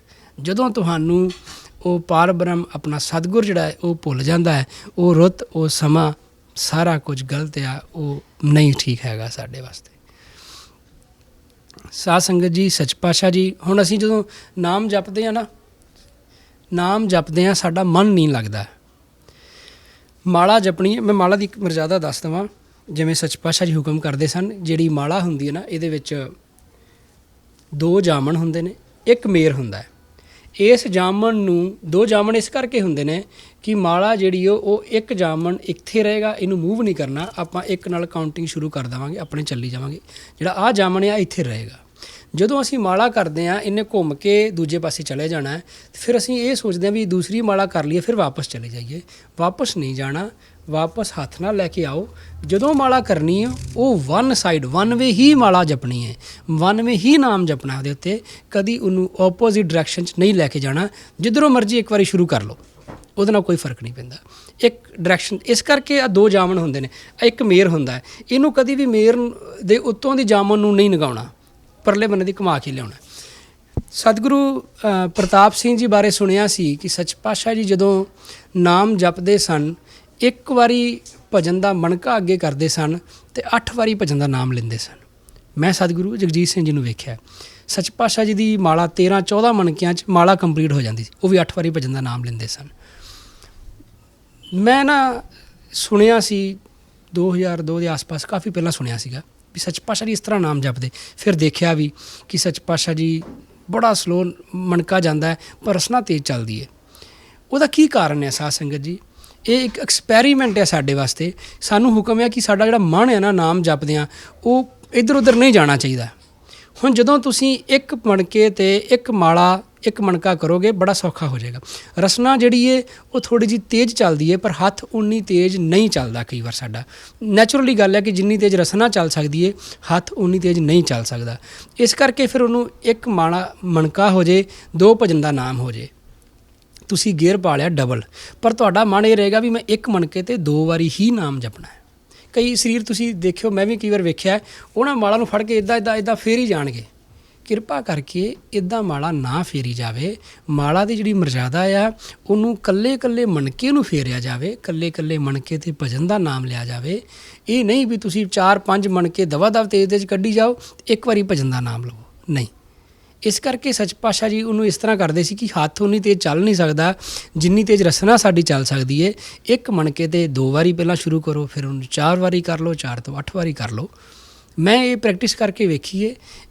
ਕੋਈ 1-2 ਸਾਲ ਲੱਗਦੇ ਨੇ, ਤੁਸੀਂ 2 ਤੋਂ ਫਿਰ 4 'ਤੇ ਆ ਜਾਓਗੇ, 4 ਤੋਂ 8 'ਤੇ ਆ ਜਾਓਗੇ, ਆ ਸਕਦੇ ਆ। ਕੋਈ 4-5 ਸਾਲ ਲੱਗਦੇ ਨੇ, ਸੱਚਪਾ ਦੀ ਕਿਰਪਾ ਨਾਲ ਹੋ ਜਾਂਦਾ, ਕੋਈ ਵੱਡੀ ਗੱਲ ਨਹੀਂ। ਪਰ ਜਦੋਂ ਤੁਸੀਂ 8 ਵਾਰੀ ਭਜਨ ਦਾ ਨਾਂ ਲੈਣਾ ਨਾ, ਤੁਸੀਂ ਇਹ ਦੇਖੋ ਵੀ 8 ਵਾਰੀ ਭਜਨ ਦਾ ਨਾਂ ਲੈਣਾ, ਤੁਹਾਡੇ ਦਿਮਾਗ 'ਚ ਕਾਊਂਟਿੰਗ 8 ਵਾਰੀ ਚੱਲੇਗੀ। 1 ਮਣਕਾ ਅੱਗੇ ਕਰਨਾ, ਤੁਹਾਡਾ ਧਿਆਨ ਤਾਂ ਸਿਰਫ ਮਣਕੇ ਅਤੇ ਮਾਲਾ ਅਤੇ ਭਜਨ ਵਿੱਚ ਹੀ ਰਹਿ ਗਿਆ। ਇਹ ਤੋਂ ਬਾਅਦ ਤਾਂ ਭਜਨ ਮਨ ਗਿਆ ਹੀ ਨਹੀਂ, ਮਨ ਕਿਵੇਂ ਭਜ ਲੇਗਾ? ਇਹ ਇੱਕ ਕਾਰਨ ਆ। ਜਿਵੇਂ ਕਈ ਜਿਹੜੇ ਸਿੱਧ ਯੋਗੀ ਨੇ, ਉਹ ਕੀ ਕਰਦੇ ਨੇ, 1 ਵਾਰੀ ਭਜਨ ਦਾ ਸਾਹ ਲੈਣਾ, ਅਸੀਂ 3 ਵਾਰੀ ਭਜਨ ਦਾ ਨਾਂ ਲਵਾਂਗੇ। ਚਲੋ ਆਪਾਂ ਭਜਨ ਕਹਿ ਦਿੰਦੇ ਹਾਂ, ਉਹ ਆਪਣਾ ਮੰਤਰ ਕੋਈ ਵੀ ਜਪਦੇ ਹੋਣਗੇ। 3 ਵਾਰੀ ਲੈਣਾ ਫਿਰ 4 ਵਾਰੀ ਲੈਣਾ, ਇੱਕ ਵਾਰੀ ਸਾਹ ਲੈਣਾ। ਉਹ ਆਪਣੇ ਸਾਹ ਦੇ ਨਾਲ ਆਪਣੇ ਆਪ ਨੂੰ ਬਹੁਤ ਜਿਹੜੇ ਸਿੱਧ ਯੋਗੀ ਨੇ ਉਹ 64 ਵਾਰੀ ਵੀ ਆਪਣੇ ਮੰਤਰ ਦਾ ਜਾਪ ਕਰਕੇ ਇੱਕ ਵਾਰੀ ਸਾਹ ਲੈਂਦੇ ਨੇ। ਉਹ ਆਪਣੇ ਆਪ ਨੂੰ ਇੱਥੋਂ ਤੱਕ ਵੀ ਲੈ ਜਾਂਦੇ ਨੇ। ਭਾਵ ਕਿ ਆਪਣੀ ਮਨ ਦੀ ਬਿਰਤੀ ਨੂੰ ਆਪਣੇ ਭਜਨ ਸਾਹ ਆਪਣੀ ਬੋਡੀ 'ਚ ਹੀ ਕਮਾਈ ਜਾਣਾ ਹੈ, ਉਹਨੂੰ ਦੂਰ ਨਾ ਲੈ ਕੇ ਜਾਇਆ ਜਾਵੇ, ਤਾਂ ਕਿ ਤੁਹਾਡਾ ਮਨ ਜਿਹੜਾ ਹੈ ਉਹ ਤੁਹਾਡੇ ਭਜਨ ਤੋਂ ਤੁਹਾਡੇ ਸਤਿਗੁਰ ਦੇ ਬਚਨਾਂ ਤੋਂ ਇੱਧਰ ਉੱਧਰ ਨਾ ਜਾਵੇ, ਤੁਹਾਡੇ ਕੋਲ ਹੀ ਰਵੇ। ਜਦੋਂ ਤੁਸੀਂ ਇੱਕ ਚੀਜ਼ ਸਿੱਧ ਕਰ ਲਈ ਕਿ ਮਨ ਨੂੰ ਆਪਣੇ ਤੋਂ ਬਾਹਰ ਨਹੀਂ ਜਾਣ ਦੇਣਾ, ਮੇਰੇ ਅੰਦਰ ਹੀ ਘੁੰਮੀ ਜਾਏਗਾ ਮਨ, ਮੇਰੀ ਬੋਡੀ ਵਿੱਚ ਹੀ ਰਹੇਗਾ, ਉਸ ਤੋਂ ਬਾਅਦ ਹੌਲੀ ਹੌਲੀ ਫਿਰ ਉਹ ਮਨ ਦਾ ਟਿਕਾਵ ਹੋਣਾ ਸ਼ੁਰੂ ਹੋ ਜਾਂਦਾ ਹੈ। ਉਸ ਤੋਂ ਬਾਅਦ ਜਾ ਕੇ ਨਾਮ ਦਾ ਆਨੰਦ ਆਉਣ ਲੱਗਦਾ ਹੈ। ਫਿਰ ਉਹ ਜਿਹੜਾ ਕਹਿੰਦਾ ਨਾ ਅਨਹਦ ਨਾਦ ਵੱਜਦੇ ਨੇ, ਉਹ ਅਨਹਦ ਨਾਦ ਉਸ ਤੋਂ ਬਾਅਦ ਜਾ ਕੇ ਵੱਜਣੇ ਸ਼ੁਰੂ ਹੁੰਦੇ ਨੇ। ਜਦੋਂ ਤੁਹਾਡੇ ਮਨ ਦੀ ਬਿਰਤੀ ਦਾ ਟਿਕਾਵ ਹੋ ਜਾਂਦਾ ਹੈ। ਅਤੇ ਫਿਰ ਮੈਂ ਇੱਕ ਦਿਨ ਇੱਥੇ ਅਰਜ਼ ਕੀਤੀ ਪਾਤਸ਼ਾਹ ਜੀ ਨੂੰ, ਸਤਿਗੁਰੂ ਉਦੇ ਸਿੰਘ ਜੀ ਨੂੰ, ਮੈਂ ਕਿਹਾ ਜੀ ਨਾਮ ਜਪਦਿਆਂ ਕਦੀ ਮਨ ਲੱਗ ਜਾਂਦਾ, ਕਦੀ ਨਹੀਂ ਲੱਗਦਾ। ਕਈ ਵਾਰ ਇੰਨਾ ਆਨੰਦ ਆਉਣ ਲੱਗ ਜਾਂਦਾ ਕਿ ਇੱਦੋਂ ਤੇ ਕੁਝ ਵੀ ਨਹੀਂ, ਹੁਣ ਇੱਦੋਂ ਗਾਂ ਤੇ ਇੱਦੋਂ ਥੱਲੇ ਸਾਰਾ ਕੁਝ ਖਤਮ ਹੋ ਜਾਂਦਾ। ਅਤੇ ਕਈ ਵਾਰ ਬੜਾ ਟਾਈਮ ਲੱਗ ਜਾਂਦਾ, ਮਨ ਹੀ ਨਹੀਂ ਜੁੜਦਾ। ਸੱਚ ਪਾਤਸ਼ਾਹ ਜੀ ਹੁਕਮ ਕੀਤਾ ਕਿ ਚੌਂਕੜਾ ਮਾਰ ਕੇ ਬੈਠ ਜਾਇਆ ਕਰੋ। ਜਦੋਂ ਬੈਠਦੇ ਹੋ ਉਦੋਂ ਕੋਸ਼ਿਸ਼ ਕਰੋ ਕਿ ਆਪਣੇ ਸਰੀਰ ਨੂੰ ਨਹੀਂ ਹਿਲਾਉਣਾ। ਅਸੀਂ ਕੀ ਕਰਦੇ ਹਾਂ, ਕਦੀ ਇੱਕ ਲੱਤ ਇੱਧਰ ਕਰ ਲਈ, ਇੱਕ ਉੱਧਰ ਕਰ ਲਈ, ਇੱਕ ਤਾਂ ਕਰ ਲਈ, ਠਾਂ ਕਰ ਲਈ, ਕਦੀ ਬੋਡੀ ਹਿਲਾਈ ਗਏ, ਕਦੀ ਇੱਧਰ ਵੇਖਣ ਲੱਗ ਗਏ, ਕਦੀ ਉੱਧਰ ਭਾਵ ਅਸੀਂ ਆਪਣੀ ਬੋਡੀ ਦੀ ਮੂਵਮੈਂਟ ਨੂੰ ਨਹੀਂ ਹਿਲਾਉਣੋਂ ਹਟਦੇ। ਸੱਚ ਭਾਵ ਕੀਤਾ ਬੋਡੀ ਦੀ ਮੂਵਮੈਂਟ ਜਿਹੜੀ ਹੈ ਨਾ, ਉਹਨੂੰ ਪਹਿਲਾਂ ਇੱਕਦਮ ਸਟਿਲ ਕਰਕੇ ਰੱਖੋ। ਜਿੱਥੇ ਬੈਠ ਗਏ ਉੱਥੇ ਹੀ ਬੈਠੇ ਰਹਿਣਾ। ਜੇ ਲੱਕ ਸਿੱਧਾ ਕਰ ਲਿਆ ਫਿਰ ਸਿੱਧਾ ਹੀ ਰੱਖਣਾ। ਜਿੱਥੇ ਬਾਂਹ ਰੱਖ ਲਈ, ਜਿੱਥੇ ਹੱਥ ਰੱਖ ਲਿਆ, ਉਹ ਪ੍ਰੋਪਰ ਤਰੀਕੇ ਨਾਲ ਉਸੇ ਤਰ੍ਹਾਂ ਬੈਠੇ ਰਹੋ। ਬੋਡੀ ਨੂੰ ਹਿਲਾਉਣਾ ਬੰਦ ਕਰੋ। ਜਦੋਂ ਤੁਸੀਂ ਬੋਡੀ ਨੂੰ ਹਿਲਾਉਣਾ ਬੰਦ ਕਰ ਦੋਗੇ, ਉਸ ਤੋਂ ਬਾਅਦ ਤੁਸੀਂ ਆਪਣਾ ਨਾਮ ਜਿਹੜਾ ਆ ਆਪਣੇ ਮਨ ਨੂੰ ਕੰਟਰੋਲ ਕਰਨਾ ਸ਼ੁਰੂ ਕਰੋਗੇ। ਫਿਰ ਹੌਲੀ ਹੌਲੀ ਕੰਟਰੋਲ ਹੋ ਜਾਏਗਾ। ਜਦੋਂ ਸਾਡੀ ਜਿਹੜੀ ਨਿਗਾਹ ਆ, ਅਸੀਂ ਜਦੋਂ ਇੱਥੇ ਨਿਤਨੇਮ 'ਚ ਬੈਠਦੇ ਹਾਂ, ਕਈ ਵਾਰ ਕੀ ਕਰਦੇ ਹਾਂ, ਇੱਕ ਸਰੀਰ ਆਇਆ ਮੱਥਾ ਟੇਕਣ, ਉਹ ਫੇਰ ਚਲ ਗਿਆ। ਉਹ ਜਿੰਨਾ ਚਿਰ ਬੈਠ ਨਹੀਂ ਜਾਂਦਾ, ਕਈ ਸਰੀਰ ਉਹਨੂੰ ਉਹਦੇ ਮਗਰ ਮਗਰ ਹੀ ਦੇਖਣਗੇ। ਉਹ ਆਇਆ ਆ, ਉਹਨੇ ਆਣ ਕੇ ਬੈਠ ਜਾਣਾ ਆ। ਜਿਹੜਾ ਕੰਮ ਤੁਸੀਂ ਕਰ ਰਹੇ ਹੋ, ਭਜਨ ਬਾਣੀ ਕਰੋ।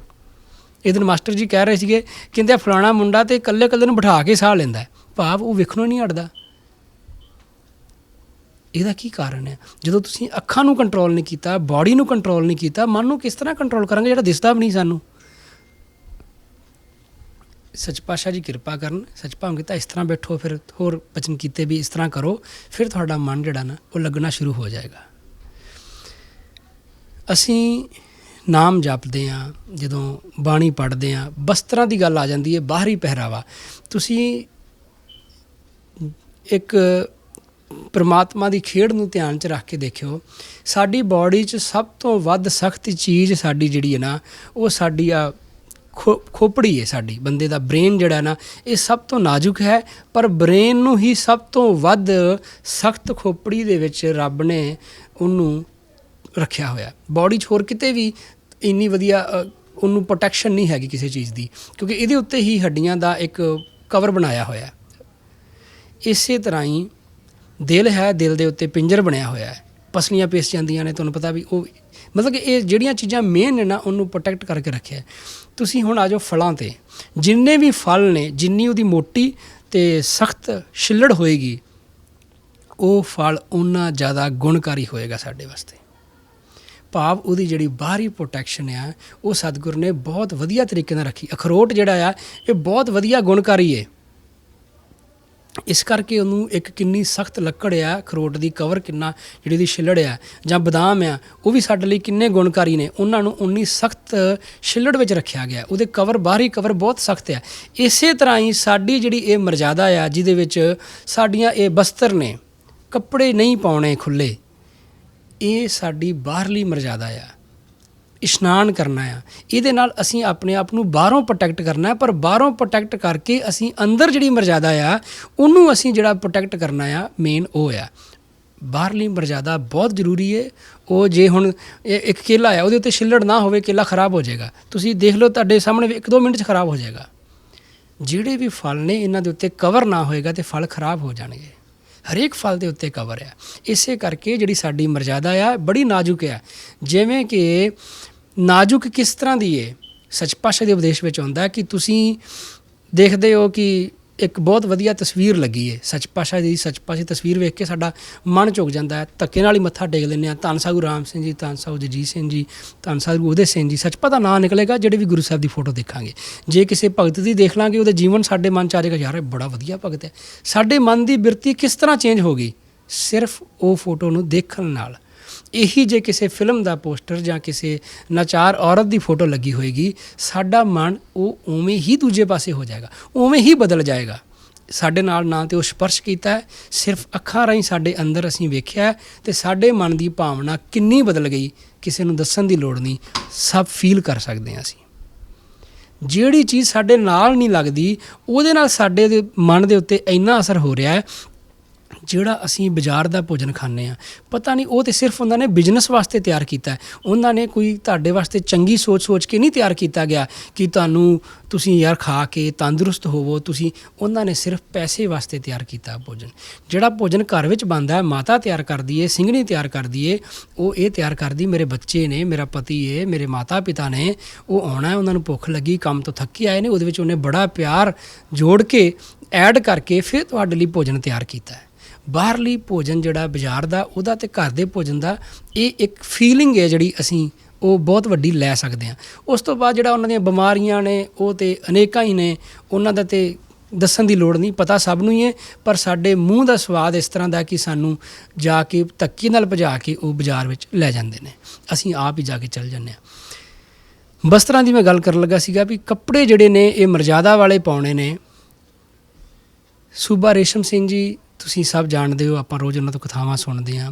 ਉਹਨਾਂ ਦਾ ਜੀਵਨ ਉਹਨਾਂ ਨੇ ਦੱਸਿਆ ਸੀ ਕੱਲ੍ਹ, ਕਿਸ ਤਰ੍ਹਾਂ ਕਿ ਉਹ ਖਾ ਪੀ ਵੀ ਲੈਂਦੇ ਸਨ, ਪਰ ਜਦੋਂ ਸੱਚ ਪਾਤਸ਼ਾਹ ਜੀ ਐਸੀ ਕਿਰਪਾ ਕੀਤੀ, ਸਿੱਖੀ ਦੇ ਵਿੱਚ ਜੁੜੇ, ਉਹ ਉਹਨਾਂ ਚਿਰ ਆਪਣੇ ਮਾਤਾ ਪਿਤਾ ਕੋਲੋਂ ਘਰੋਂ ਪ੍ਰਸ਼ਾਦਾ ਨਹੀਂ ਛਕਿਆ ਜਿੰਨਾ ਚਿਰ ਉਹਨਾਂ ਨੇ ਭਜਨ ਨਹੀਂ ਪੁੱਛਿਆ। ਉਹਨਾਂ ਚਿਰ ਉਹ ਆਪ ਪਕਾ ਕੇ ਛਕਦੇ ਰਹੇ। ਕਹਿੰਦੇ ਤਕਲੀਫ ਵਿੱਚ ਰਹਿੰਦੇ ਹੋਣਗੇ, ਸਵੇਰੇ ਸ਼ਾਮ ਨਾਲੇ ਪੜ੍ਹਨਾ ਆ, ਨਾਲੇ ਆਪਣਾ ਪ੍ਰਸ਼ਾਦਾ ਆਪ ਪਕਾਉਣਾ ਆ, ਅਤੇ ਨਾਲੇ ਘਰਦਿਆਂ ਦੀ ਗਾਲਾਂ ਸੁਣਨੀਆਂ ਨੇ, ਮਿਹਣੇ ਸੁਣਨੇ ਨੇ ਵੀ ਅੱਗੇ ਪਕਾਈਆਂ ਕਿੱਥੇ ਗਈਆਂ ਜਿਹੜੀਆਂ ਸਾਡੇ ਕੋਲ ਰੋਜ਼ ਖਾਂਦਾ ਨੇ, ਅਸੀਂ ਤੈਨੂੰ ਪਾਲਿਆ, ਸਾਡੇ ਹੱਥਾਂ ਵਿੱਚ ਹੀ ਪਲਿਆ, ਅੱਜ ਤੈਨੂੰ ਕੀ ਹੋ ਗਿਆ, ਸਾਨੂੰ ਕੀ ਹੋ ਗਿਆ, ਅੱਜ ਕੱਲ੍ਹ ਸਾਡੇ ਕੋਲੋਂ ਖਾਂਦਾ ਨਹੀਂ। ਇਹ ਗੱਲਾਂ ਨੂੰ ਸੁਣਦਿਆਂ ਹੋਇਆਂ ਫਿਰ ਵੀ ਉਹਨਾਂ ਨੇ ਸਤਿਗੁਰ ਦੀ ਮਰਜ਼ਾਦਾ ਨੂੰ ਧਾਰਨ ਕੀਤਾ, ਡਟ ਕੇ ਰਹੇ। ਥੋੜ੍ਹਾ ਜਿਹਾ ਜ਼ੋਰ ਸਾਨੂੰ ਜ਼ਰੂਰ ਲਾਉਣਾ ਪਏਗਾ। ਇਸੇ ਤਰ੍ਹਾਂ ਹੀ ਇੱਥੇ ਕੈਨੇਡਾ ਵਿੱਚ ਆਏ, ਕਛਹਿਰੇ ਬਣਾਉਣ ਵਿੱਚ ਉਹਨਾਂ ਨੇ ਨੌਕਰੀ ਕੀਤੀ ਅਤੇ ਸਾਧ ਸੰਗਤ ਜੀ ਬਾਅਦ 'ਚੋਂ ਹੌਲੀ ਹੌਲੀ ਪਰਮਿਸ਼ਨ ਮਿਲ ਗਈ ਉਹਨਾਂ ਨੂੰ। ਆਪਣੀ ਕਿਸੇ ਗੱਲ 'ਤੇ ਖਲੋ ਕੇ ਵੇਖੀਏ, ਸੱਚਪਾ ਕਿਰਪਾ ਕਰਨਗੇ, ਸਾਰਾ ਕੁਝ ਹੋ ਜਾਏਗਾ।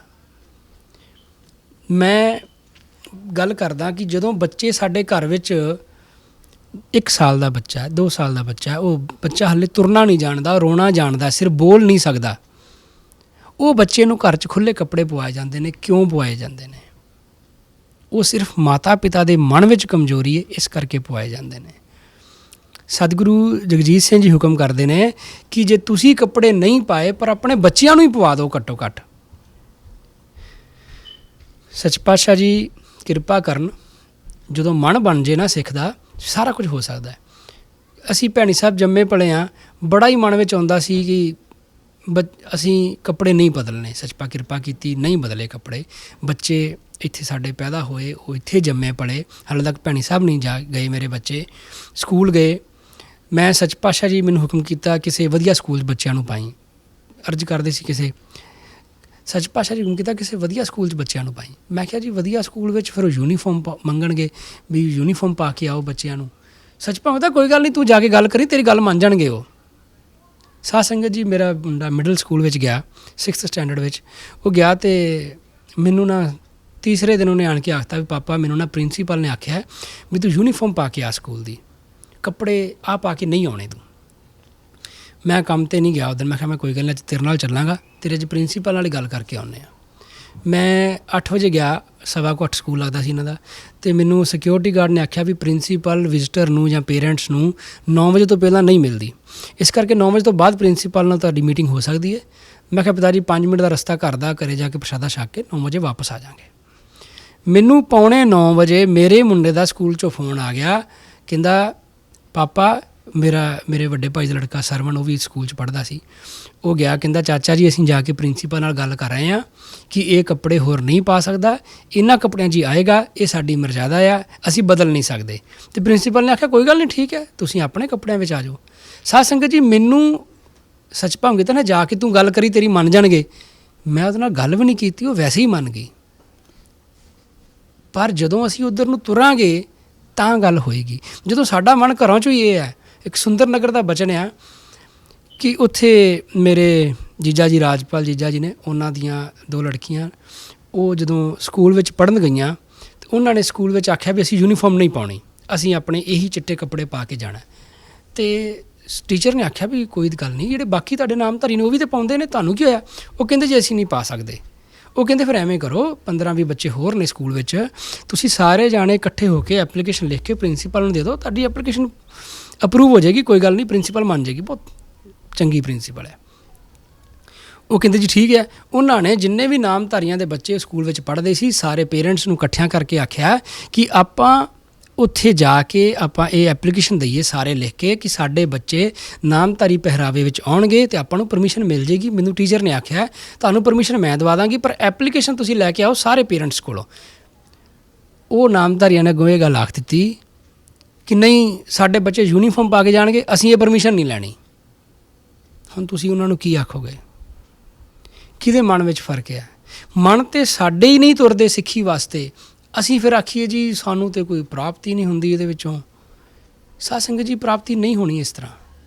ਉਹ ਬਹੁਤ ਘੱਟ ਨੇ ਕਿ ਜਿਹੜੇ ਖੁੱਲ੍ਹੇ ਕੱਪੜੇ ਪਾ ਕੇ ਵੀ ਹੱਥਾਂ 'ਤੇ ਗਿਣ ਲਓ ਕਿ ਜਿਨ੍ਹਾਂ 'ਤੇ ਬਖਸ਼ਿਸ਼ ਕੀਤੀ, ਪਰ ਬਹੁਤੇ ਉਹੀ ਨੇ ਜਿਹੜੇ ਸਿੱਖੀ ਵਿੱਚ ਨੇ, ਉਹਨਾਂ 'ਤੇ ਬਖਸ਼ਿਸ਼ ਹੋਈ। ਸਤਿਗੁਰ ਸਭ ਦਾ ਆ, ਸਤਿਗੁਰ ਨੇ ਵਾਸਤੇ ਕੋਈ ਸਿੱਖੀ ਵਾਲਾ ਨਹੀਂ, ਕੋਈ ਬੇਮਰਜ਼ਾਦਗੀ ਵਾਲਾ ਨਹੀਂ, ਪਰ ਸੱਚ ਭਾਵ ਕਰਦੇ ਨੇ ਮੇਰਾ ਬਹੁਤਾ ਪਿਆਰ ਨਾਮਧਾਰੀਆਂ ਨਾਲ ਹੈ, ਬਹੁਤਾ ਪਿਆਰ ਸਿੱਖੀ ਵਿੱਚ ਧਾਰਨੀ ਜਿਹੜੇ ਸਿੱਖ ਨੇ ਉਹਨਾਂ ਨਾਲ ਹੈ। ਮੈਨੂੰ, ਅਸੀਂ ਜਦੋਂ ਛੋਟੇ ਹੁੰਦੇ ਸੀ ਭੈਣੀ ਸਾਹਿਬ, ਮੈਂ ਸੰਗੀਤ 'ਤੇ ਨਹੀਂ ਸਿੱਖ ਸਕਿਆ, ਉੱਥੇ 2 ਗੱਲਾਂ ਹੁੰਦੀਆਂ ਸੀ। ਜਿਨ੍ਹਾਂ ਨੇ ਸੋਧ ਰੱਖੀ ਹੈ ਸਤਿਗੁਰੂ ਜਗਜੀਤ ਸਿੰਘ ਜੀ, ਉਹਨਾਂ ਨਾਲ ਬਹੁਤ ਪਿਆਰ ਕਰਦੇ ਨੇ, ਜਾਂ ਜਿਹੜਾ ਕੋਈ ਰਾਗੀ ਬਣ ਜੇ ਉਹਦੇ ਨਾਲ ਬਹੁਤ ਪਿਆਰ ਕਰਦੇ ਨੇ। ਮੈਂ ਰਾਗੀ ਤਾਂ ਨਹੀਂ ਬਣ ਸਕਿਆ, ਅਤੇ ਮੈਂ ਇੱਕ ਦਿਨ ਸੋਚਿਆ ਵੀ ਕੋਈ ਗੱਲ ਨਹੀਂ, ਸੋਧ ਰੱਖ ਲੈਂਦੇ ਹਾਂ, ਸ਼ਾਇਦ ਇਸੇ ਤਰੀਕੇ ਨਾਲ ਹੀ ਸਾਡਾ ਹੋਰ ਕਿਰਪਾ ਹੋ ਜੇ ਸਾਡੇ 'ਤੇ। ਮੈਂ ਸੋਧ ਰੱਖ ਲਈ। ਮੈਂ 10ਵੀਂ ਕਲਾਸ ਸੀ, ਸ਼ਾਇਦ 9ਵੀਂ 10ਵੀਂ ਸੀਗੀ, ਸੋਧ ਰੱਖ ਲਈ। ਘਰੋਂ ਪਾਣੀ ਲਿਜਾਣ ਦਾ ਚੇਤਾ ਭੁੱਲ ਗਿਆ, ਟੂਰਨਾਮੈਂਟ ਖੇਡਣ ਬਾਹਰ ਗਏ, ਖੰਨੇ ਗਏ, ਗਰਮੀਆਂ ਦੇ ਦਿਨ। ਸਾਧ ਸੰਗਤ ਜੀ, ਮੈਂ ਦੁਪਹਿਰ ਤੱਕ ਭੁੱਖਾ ਹੀ ਰਿਹਾ, 2 ਮੈਚ ਖੇਡੇ ਅਤੇ ਸ਼ਾਮ ਨੂੰ ਜਿੱਤ ਕੇ ਵਾਪਸ ਆਏ, ਭੁੱਖੇ ਪਿਆਸੇ ਨੇ। ਤੁਸੀਂ ਦੇਖ ਲਓ, ਗਰਮੀਆਂ ਦੇ ਦਿਨ ਹੋਣ ਅਤੇ ਗੇਮ ਖੇਡਣੀ ਹੋਵੇ, ਬੈਡਮਿੰਟਨ ਖੇਡਣਾ ਹੋਵੇ ਬੰਦੇ ਨੇ, ਅਤੇ ਕਿੰਨਾ ਜ਼ੋਰ ਲੱਗਦਾ, ਕਿੰਨਾ ਪਸੀਨਾ ਆਏਗਾ, ਫਿਰ ਉਹਨੂੰ ਪਾਣੀ ਦੀ ਲੋੜ ਪਏਗੀ, ਅਤੇ ਪਾਣੀ ਪੀਣ ਨੂੰ ਕੋਲ ਕੋਈ ਨਹੀਂ। ਜੇ ਪੀਣ ਵਾਸਤੇ ਜੂਸ ਲੈਣ ਗਏ ਬਾਹਰ, ਉਹ ਕਹਿੰਦਾ ਮੈਂ ਬਰਫ਼ ਪਾ ਕੇ ਦਿਆਂਗਾ। ਬੜੀ ਮੁਸ਼ਕਲ ਧੱਕੇ ਨਾਲ ਉਹ ਤੋਂ ਬਿਨਾਂ ਬਰਫ਼ ਤੋਂ ਜੂਸ ਲਿਆ, ਗਰਮੀਆਂ ਵਿੱਚ, ਉਹ ਪੀਤਾ, ਹੋਰ ਪਿਆਸ ਵੱਧ ਲੱਗ ਗਈ। ਟੀਚਰ ਨੇ ਆਣ ਕੇ ਕੇਲੇ ਖਵਾਤੇ ਕਿ ਕੋਈ ਗੱਲ ਨਹੀਂ, ਥੋੜ੍ਹੀ ਜਿਹੀ ਤਾਕਤ ਆ ਜਾਏਗੀ। ਕੇਲੇ ਖਾ ਕੇ ਹੋਰ ਪਿਆਸ ਲੱਗ ਗਈ, ਪਰ ਪੀਣ ਨੂੰ ਫਿਰ ਪਾਣੀ ਕੋਲ ਕੋਈ ਨਹੀਂ। ਸ਼ਾਮੀ 2 ਵਜੇ ਮੈਚ ਖੇਡਿਆ, ਉਹ ਜਿੱਤ ਕੇ ਵਾਪਸ ਆਏ, ਘਰੇ ਆਣ ਕੇ ਪਾਣੀ ਪੀਤਾ।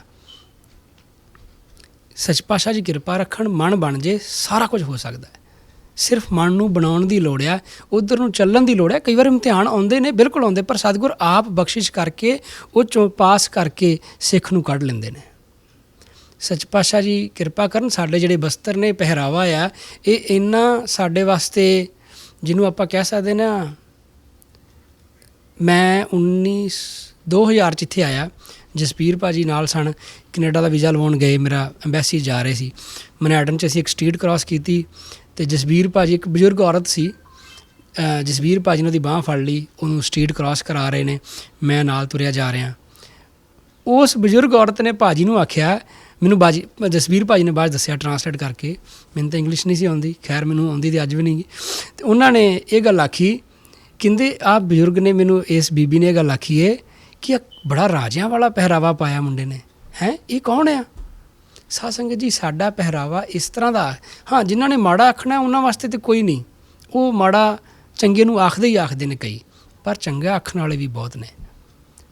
ਅੱਜ ਤੱਕ ਮੈਂ ਕਦੀ ਵੀ ਕਿਸੇ ਤੋਂ ਇਸ ਤਰ੍ਹਾਂ ਦੀ ਗੱਲ ਨਹੀਂ ਸੁਣੀ ਆਪਣੇ ਵਾਸਤੇ। ਜ਼ਿੰਦਗੀ 'ਚ ਪਹਿਲੀ ਵਾਰੀ ਇਸ ਤਰ੍ਹਾਂ ਮੈਂ ਸੁਣਿਆ ਸੀ। ਮੈਂ ਲੋਡ ਚੁੱਕਣ ਵਾਸਤੇ JFK ਏਅਰਪੋਰਟ 'ਤੇ ਗਿਆ। ਮੈਂ ਏਅਰਪੋਰਟ 'ਤੇ ਗਿਆ ਕਿ ਏਅਰਪੋਰਟ ਦਾ ਸਿਸਟਮ ਇਸ ਤਰ੍ਹਾਂ ਦਾ ਕਿ ਅੰਦਰੋਂ ਪੇਪਰ ਲੈ ਕੇ ਆਓ, ਫਿਰ ਫੋਰਕਲਿਫਟ ਡਰਾਈਵਰ ਕੋਲ ਜਾਓ, ਉਹਨੂੰ ਪੇਪਰ ਦਿਓ ਅਤੇ ਫਿਰ ਉਹ ਲੋਡ ਕਰਨਾ ਸ਼ੁਰੂ ਕਰੇਗਾ। ਫੋਰਕਲਿਫਟ ਡਰਾਈਵਰ ਲੇਡੀ ਸੀਗੀ, ਉਹ ਦੂਸਰੀ ਲੇਡੀ ਨਾਲ ਗੱਲ ਕਰਦੀ ਸੀ, ਮੂੰਹ ਦਾ ਪਰੇ ਨੂੰ ਸੀ। ਮੈਂ ਉਹਦੀ ਬੈਕ ਸਾਈਡ 'ਤੇ ਜਾ ਕੇ ਖਲੋ ਗਿਆ। ਜਿਹੜੀ ਲੇਡੀ ਨਾਲ ਉਹ ਗੱਲ ਕਰ ਰਹੀ ਸੀ, ਦੂਸਰੀ ਲੇਡੀ ਨੇ ਆਖਿਆ ਵੀ ਤੇਰੇ ਪਿਛਲੇ ਬੰਨੇ ਇੱਕ ਡਰਾਈਵਰ ਆਇਆ ਹੈ, ਉਹ ਤੋਂ ਪੇਪਰ ਫੜ ਲੈ, ਪਹਿਲਾਂ ਆਪਾਂ ਫਿਰ ਗੱਲ ਕਰਦੇ ਹਾਂ। ਜਦੋਂ ਉਹਨੇ ਆਪਣਾ ਫੇਸ ਟਰਨ ਕੀਤਾ ਮੇਰੇ ਵੱਲ ਨੂੰ ਫੇਸ ਟਰਨ ਕਰਕੇ ਮੈਨੂੰ ਕਹਿੰਦੀ ਹਾਂ, ਮੈਂ ਸੋਚਿਆ ਜੀਸਸ ਆ ਗਿਆ, ਕਹਿੰਦੀ I think Jesus coming.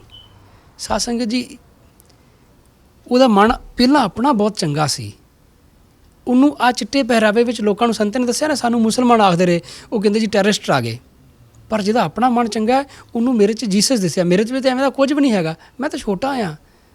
Jesus ਜੀ ਤਾਂ ਬਹੁਤ ਮਹਾਨ ਨੇ, ਪਰ ਇਹ ਪਹਿਰਾਵੇ ਦਾ ਹੀ ਇੰਨਾ ਪ੍ਰਭਾਵ ਉੱਤੇ ਪਿਆ, ਉਹਨੇ ਮੈਨੂੰ ਆਹ ਗੱਲ ਆਖ ਦਿੱਤੀ, ਕਹਿੰਦੀ ਮੈਂ ਸੋਚਿਆ ਜੀਸਸ ਆ ਗਿਆ। ਸਾਧ ਸੰਗਤ ਜੀ, ਇਹ ਜਿਹੜੇ ਕੰਪਲੀਮੈਂਟ ਨੇ ਇਹ ਮੈਨੂੰ ਨਹੀਂ ਗੇ, ਇਹ ਉਹ ਸਤਿਗੁਰ ਦੇ ਬਾਣੇ ਨੂੰ ਨੇ, ਉਹ ਸਤਿਗੁਰ ਦੀ ਸਿੱਖੀ ਨੂੰ ਨੇ। ਸੱਚ ਪਾਤਸ਼ਾਹ ਜੀ ਕਿਰਪਾ ਕਰਨ, ਆਸਨ ਵਿਛਾ ਕੇ, ਮਾਲਾ ਲੈ ਕੇ, ਕੜਵਾ ਕੋਲ ਰੱਖ ਕੇ, ਆਪਣੇ ਕੈਂਸਰਸ ਤੋਂ ਇੱਕ ਸਰੀਰ ਸੀਗੇ ਆਪਣੇ ਨਾਲ ਜੁੜਦੇ ਹੁੰਦੇ ਜ਼ੂਮ ਵਿੱਚ, ਉਹ ਸ਼ਾਇਦ ਅੱਜ ਕੱਲ੍ਹ ਬਿਜ਼ੀ ਹੋ ਗਏ ਨੇ, ਕੰਮ 'ਤੇ ਜਾਣ ਲੱਗ ਗਏ, ਪਹਿਲਾਂ ਲਾਕਡਾਊਨ ਸੀਗਾ। ਤੁਸੀਂ ਜਦੋਂ ਵੀ ਦੇਖੋਗੇ ਤੁਸੀਂ ਉਹਨਾਂ ਨੇ ਗੜਵਾ ਕੋਲ ਰੱਖਿਆ ਹੁੰਦਾ ਸੀ, ਗੜਵਾ ਰੱਖ ਕੇ ਅਤੇ ਫਿਰ ਉਹ ਨਾਮ ਸਿਮਰਨ ਆਸਨ ਵਿਛਾ ਕੇ ਮਾਲਾ ਫੜ ਕੇ ਨਿਤਨੇਮ ਕਰਦੇ ਸੀ।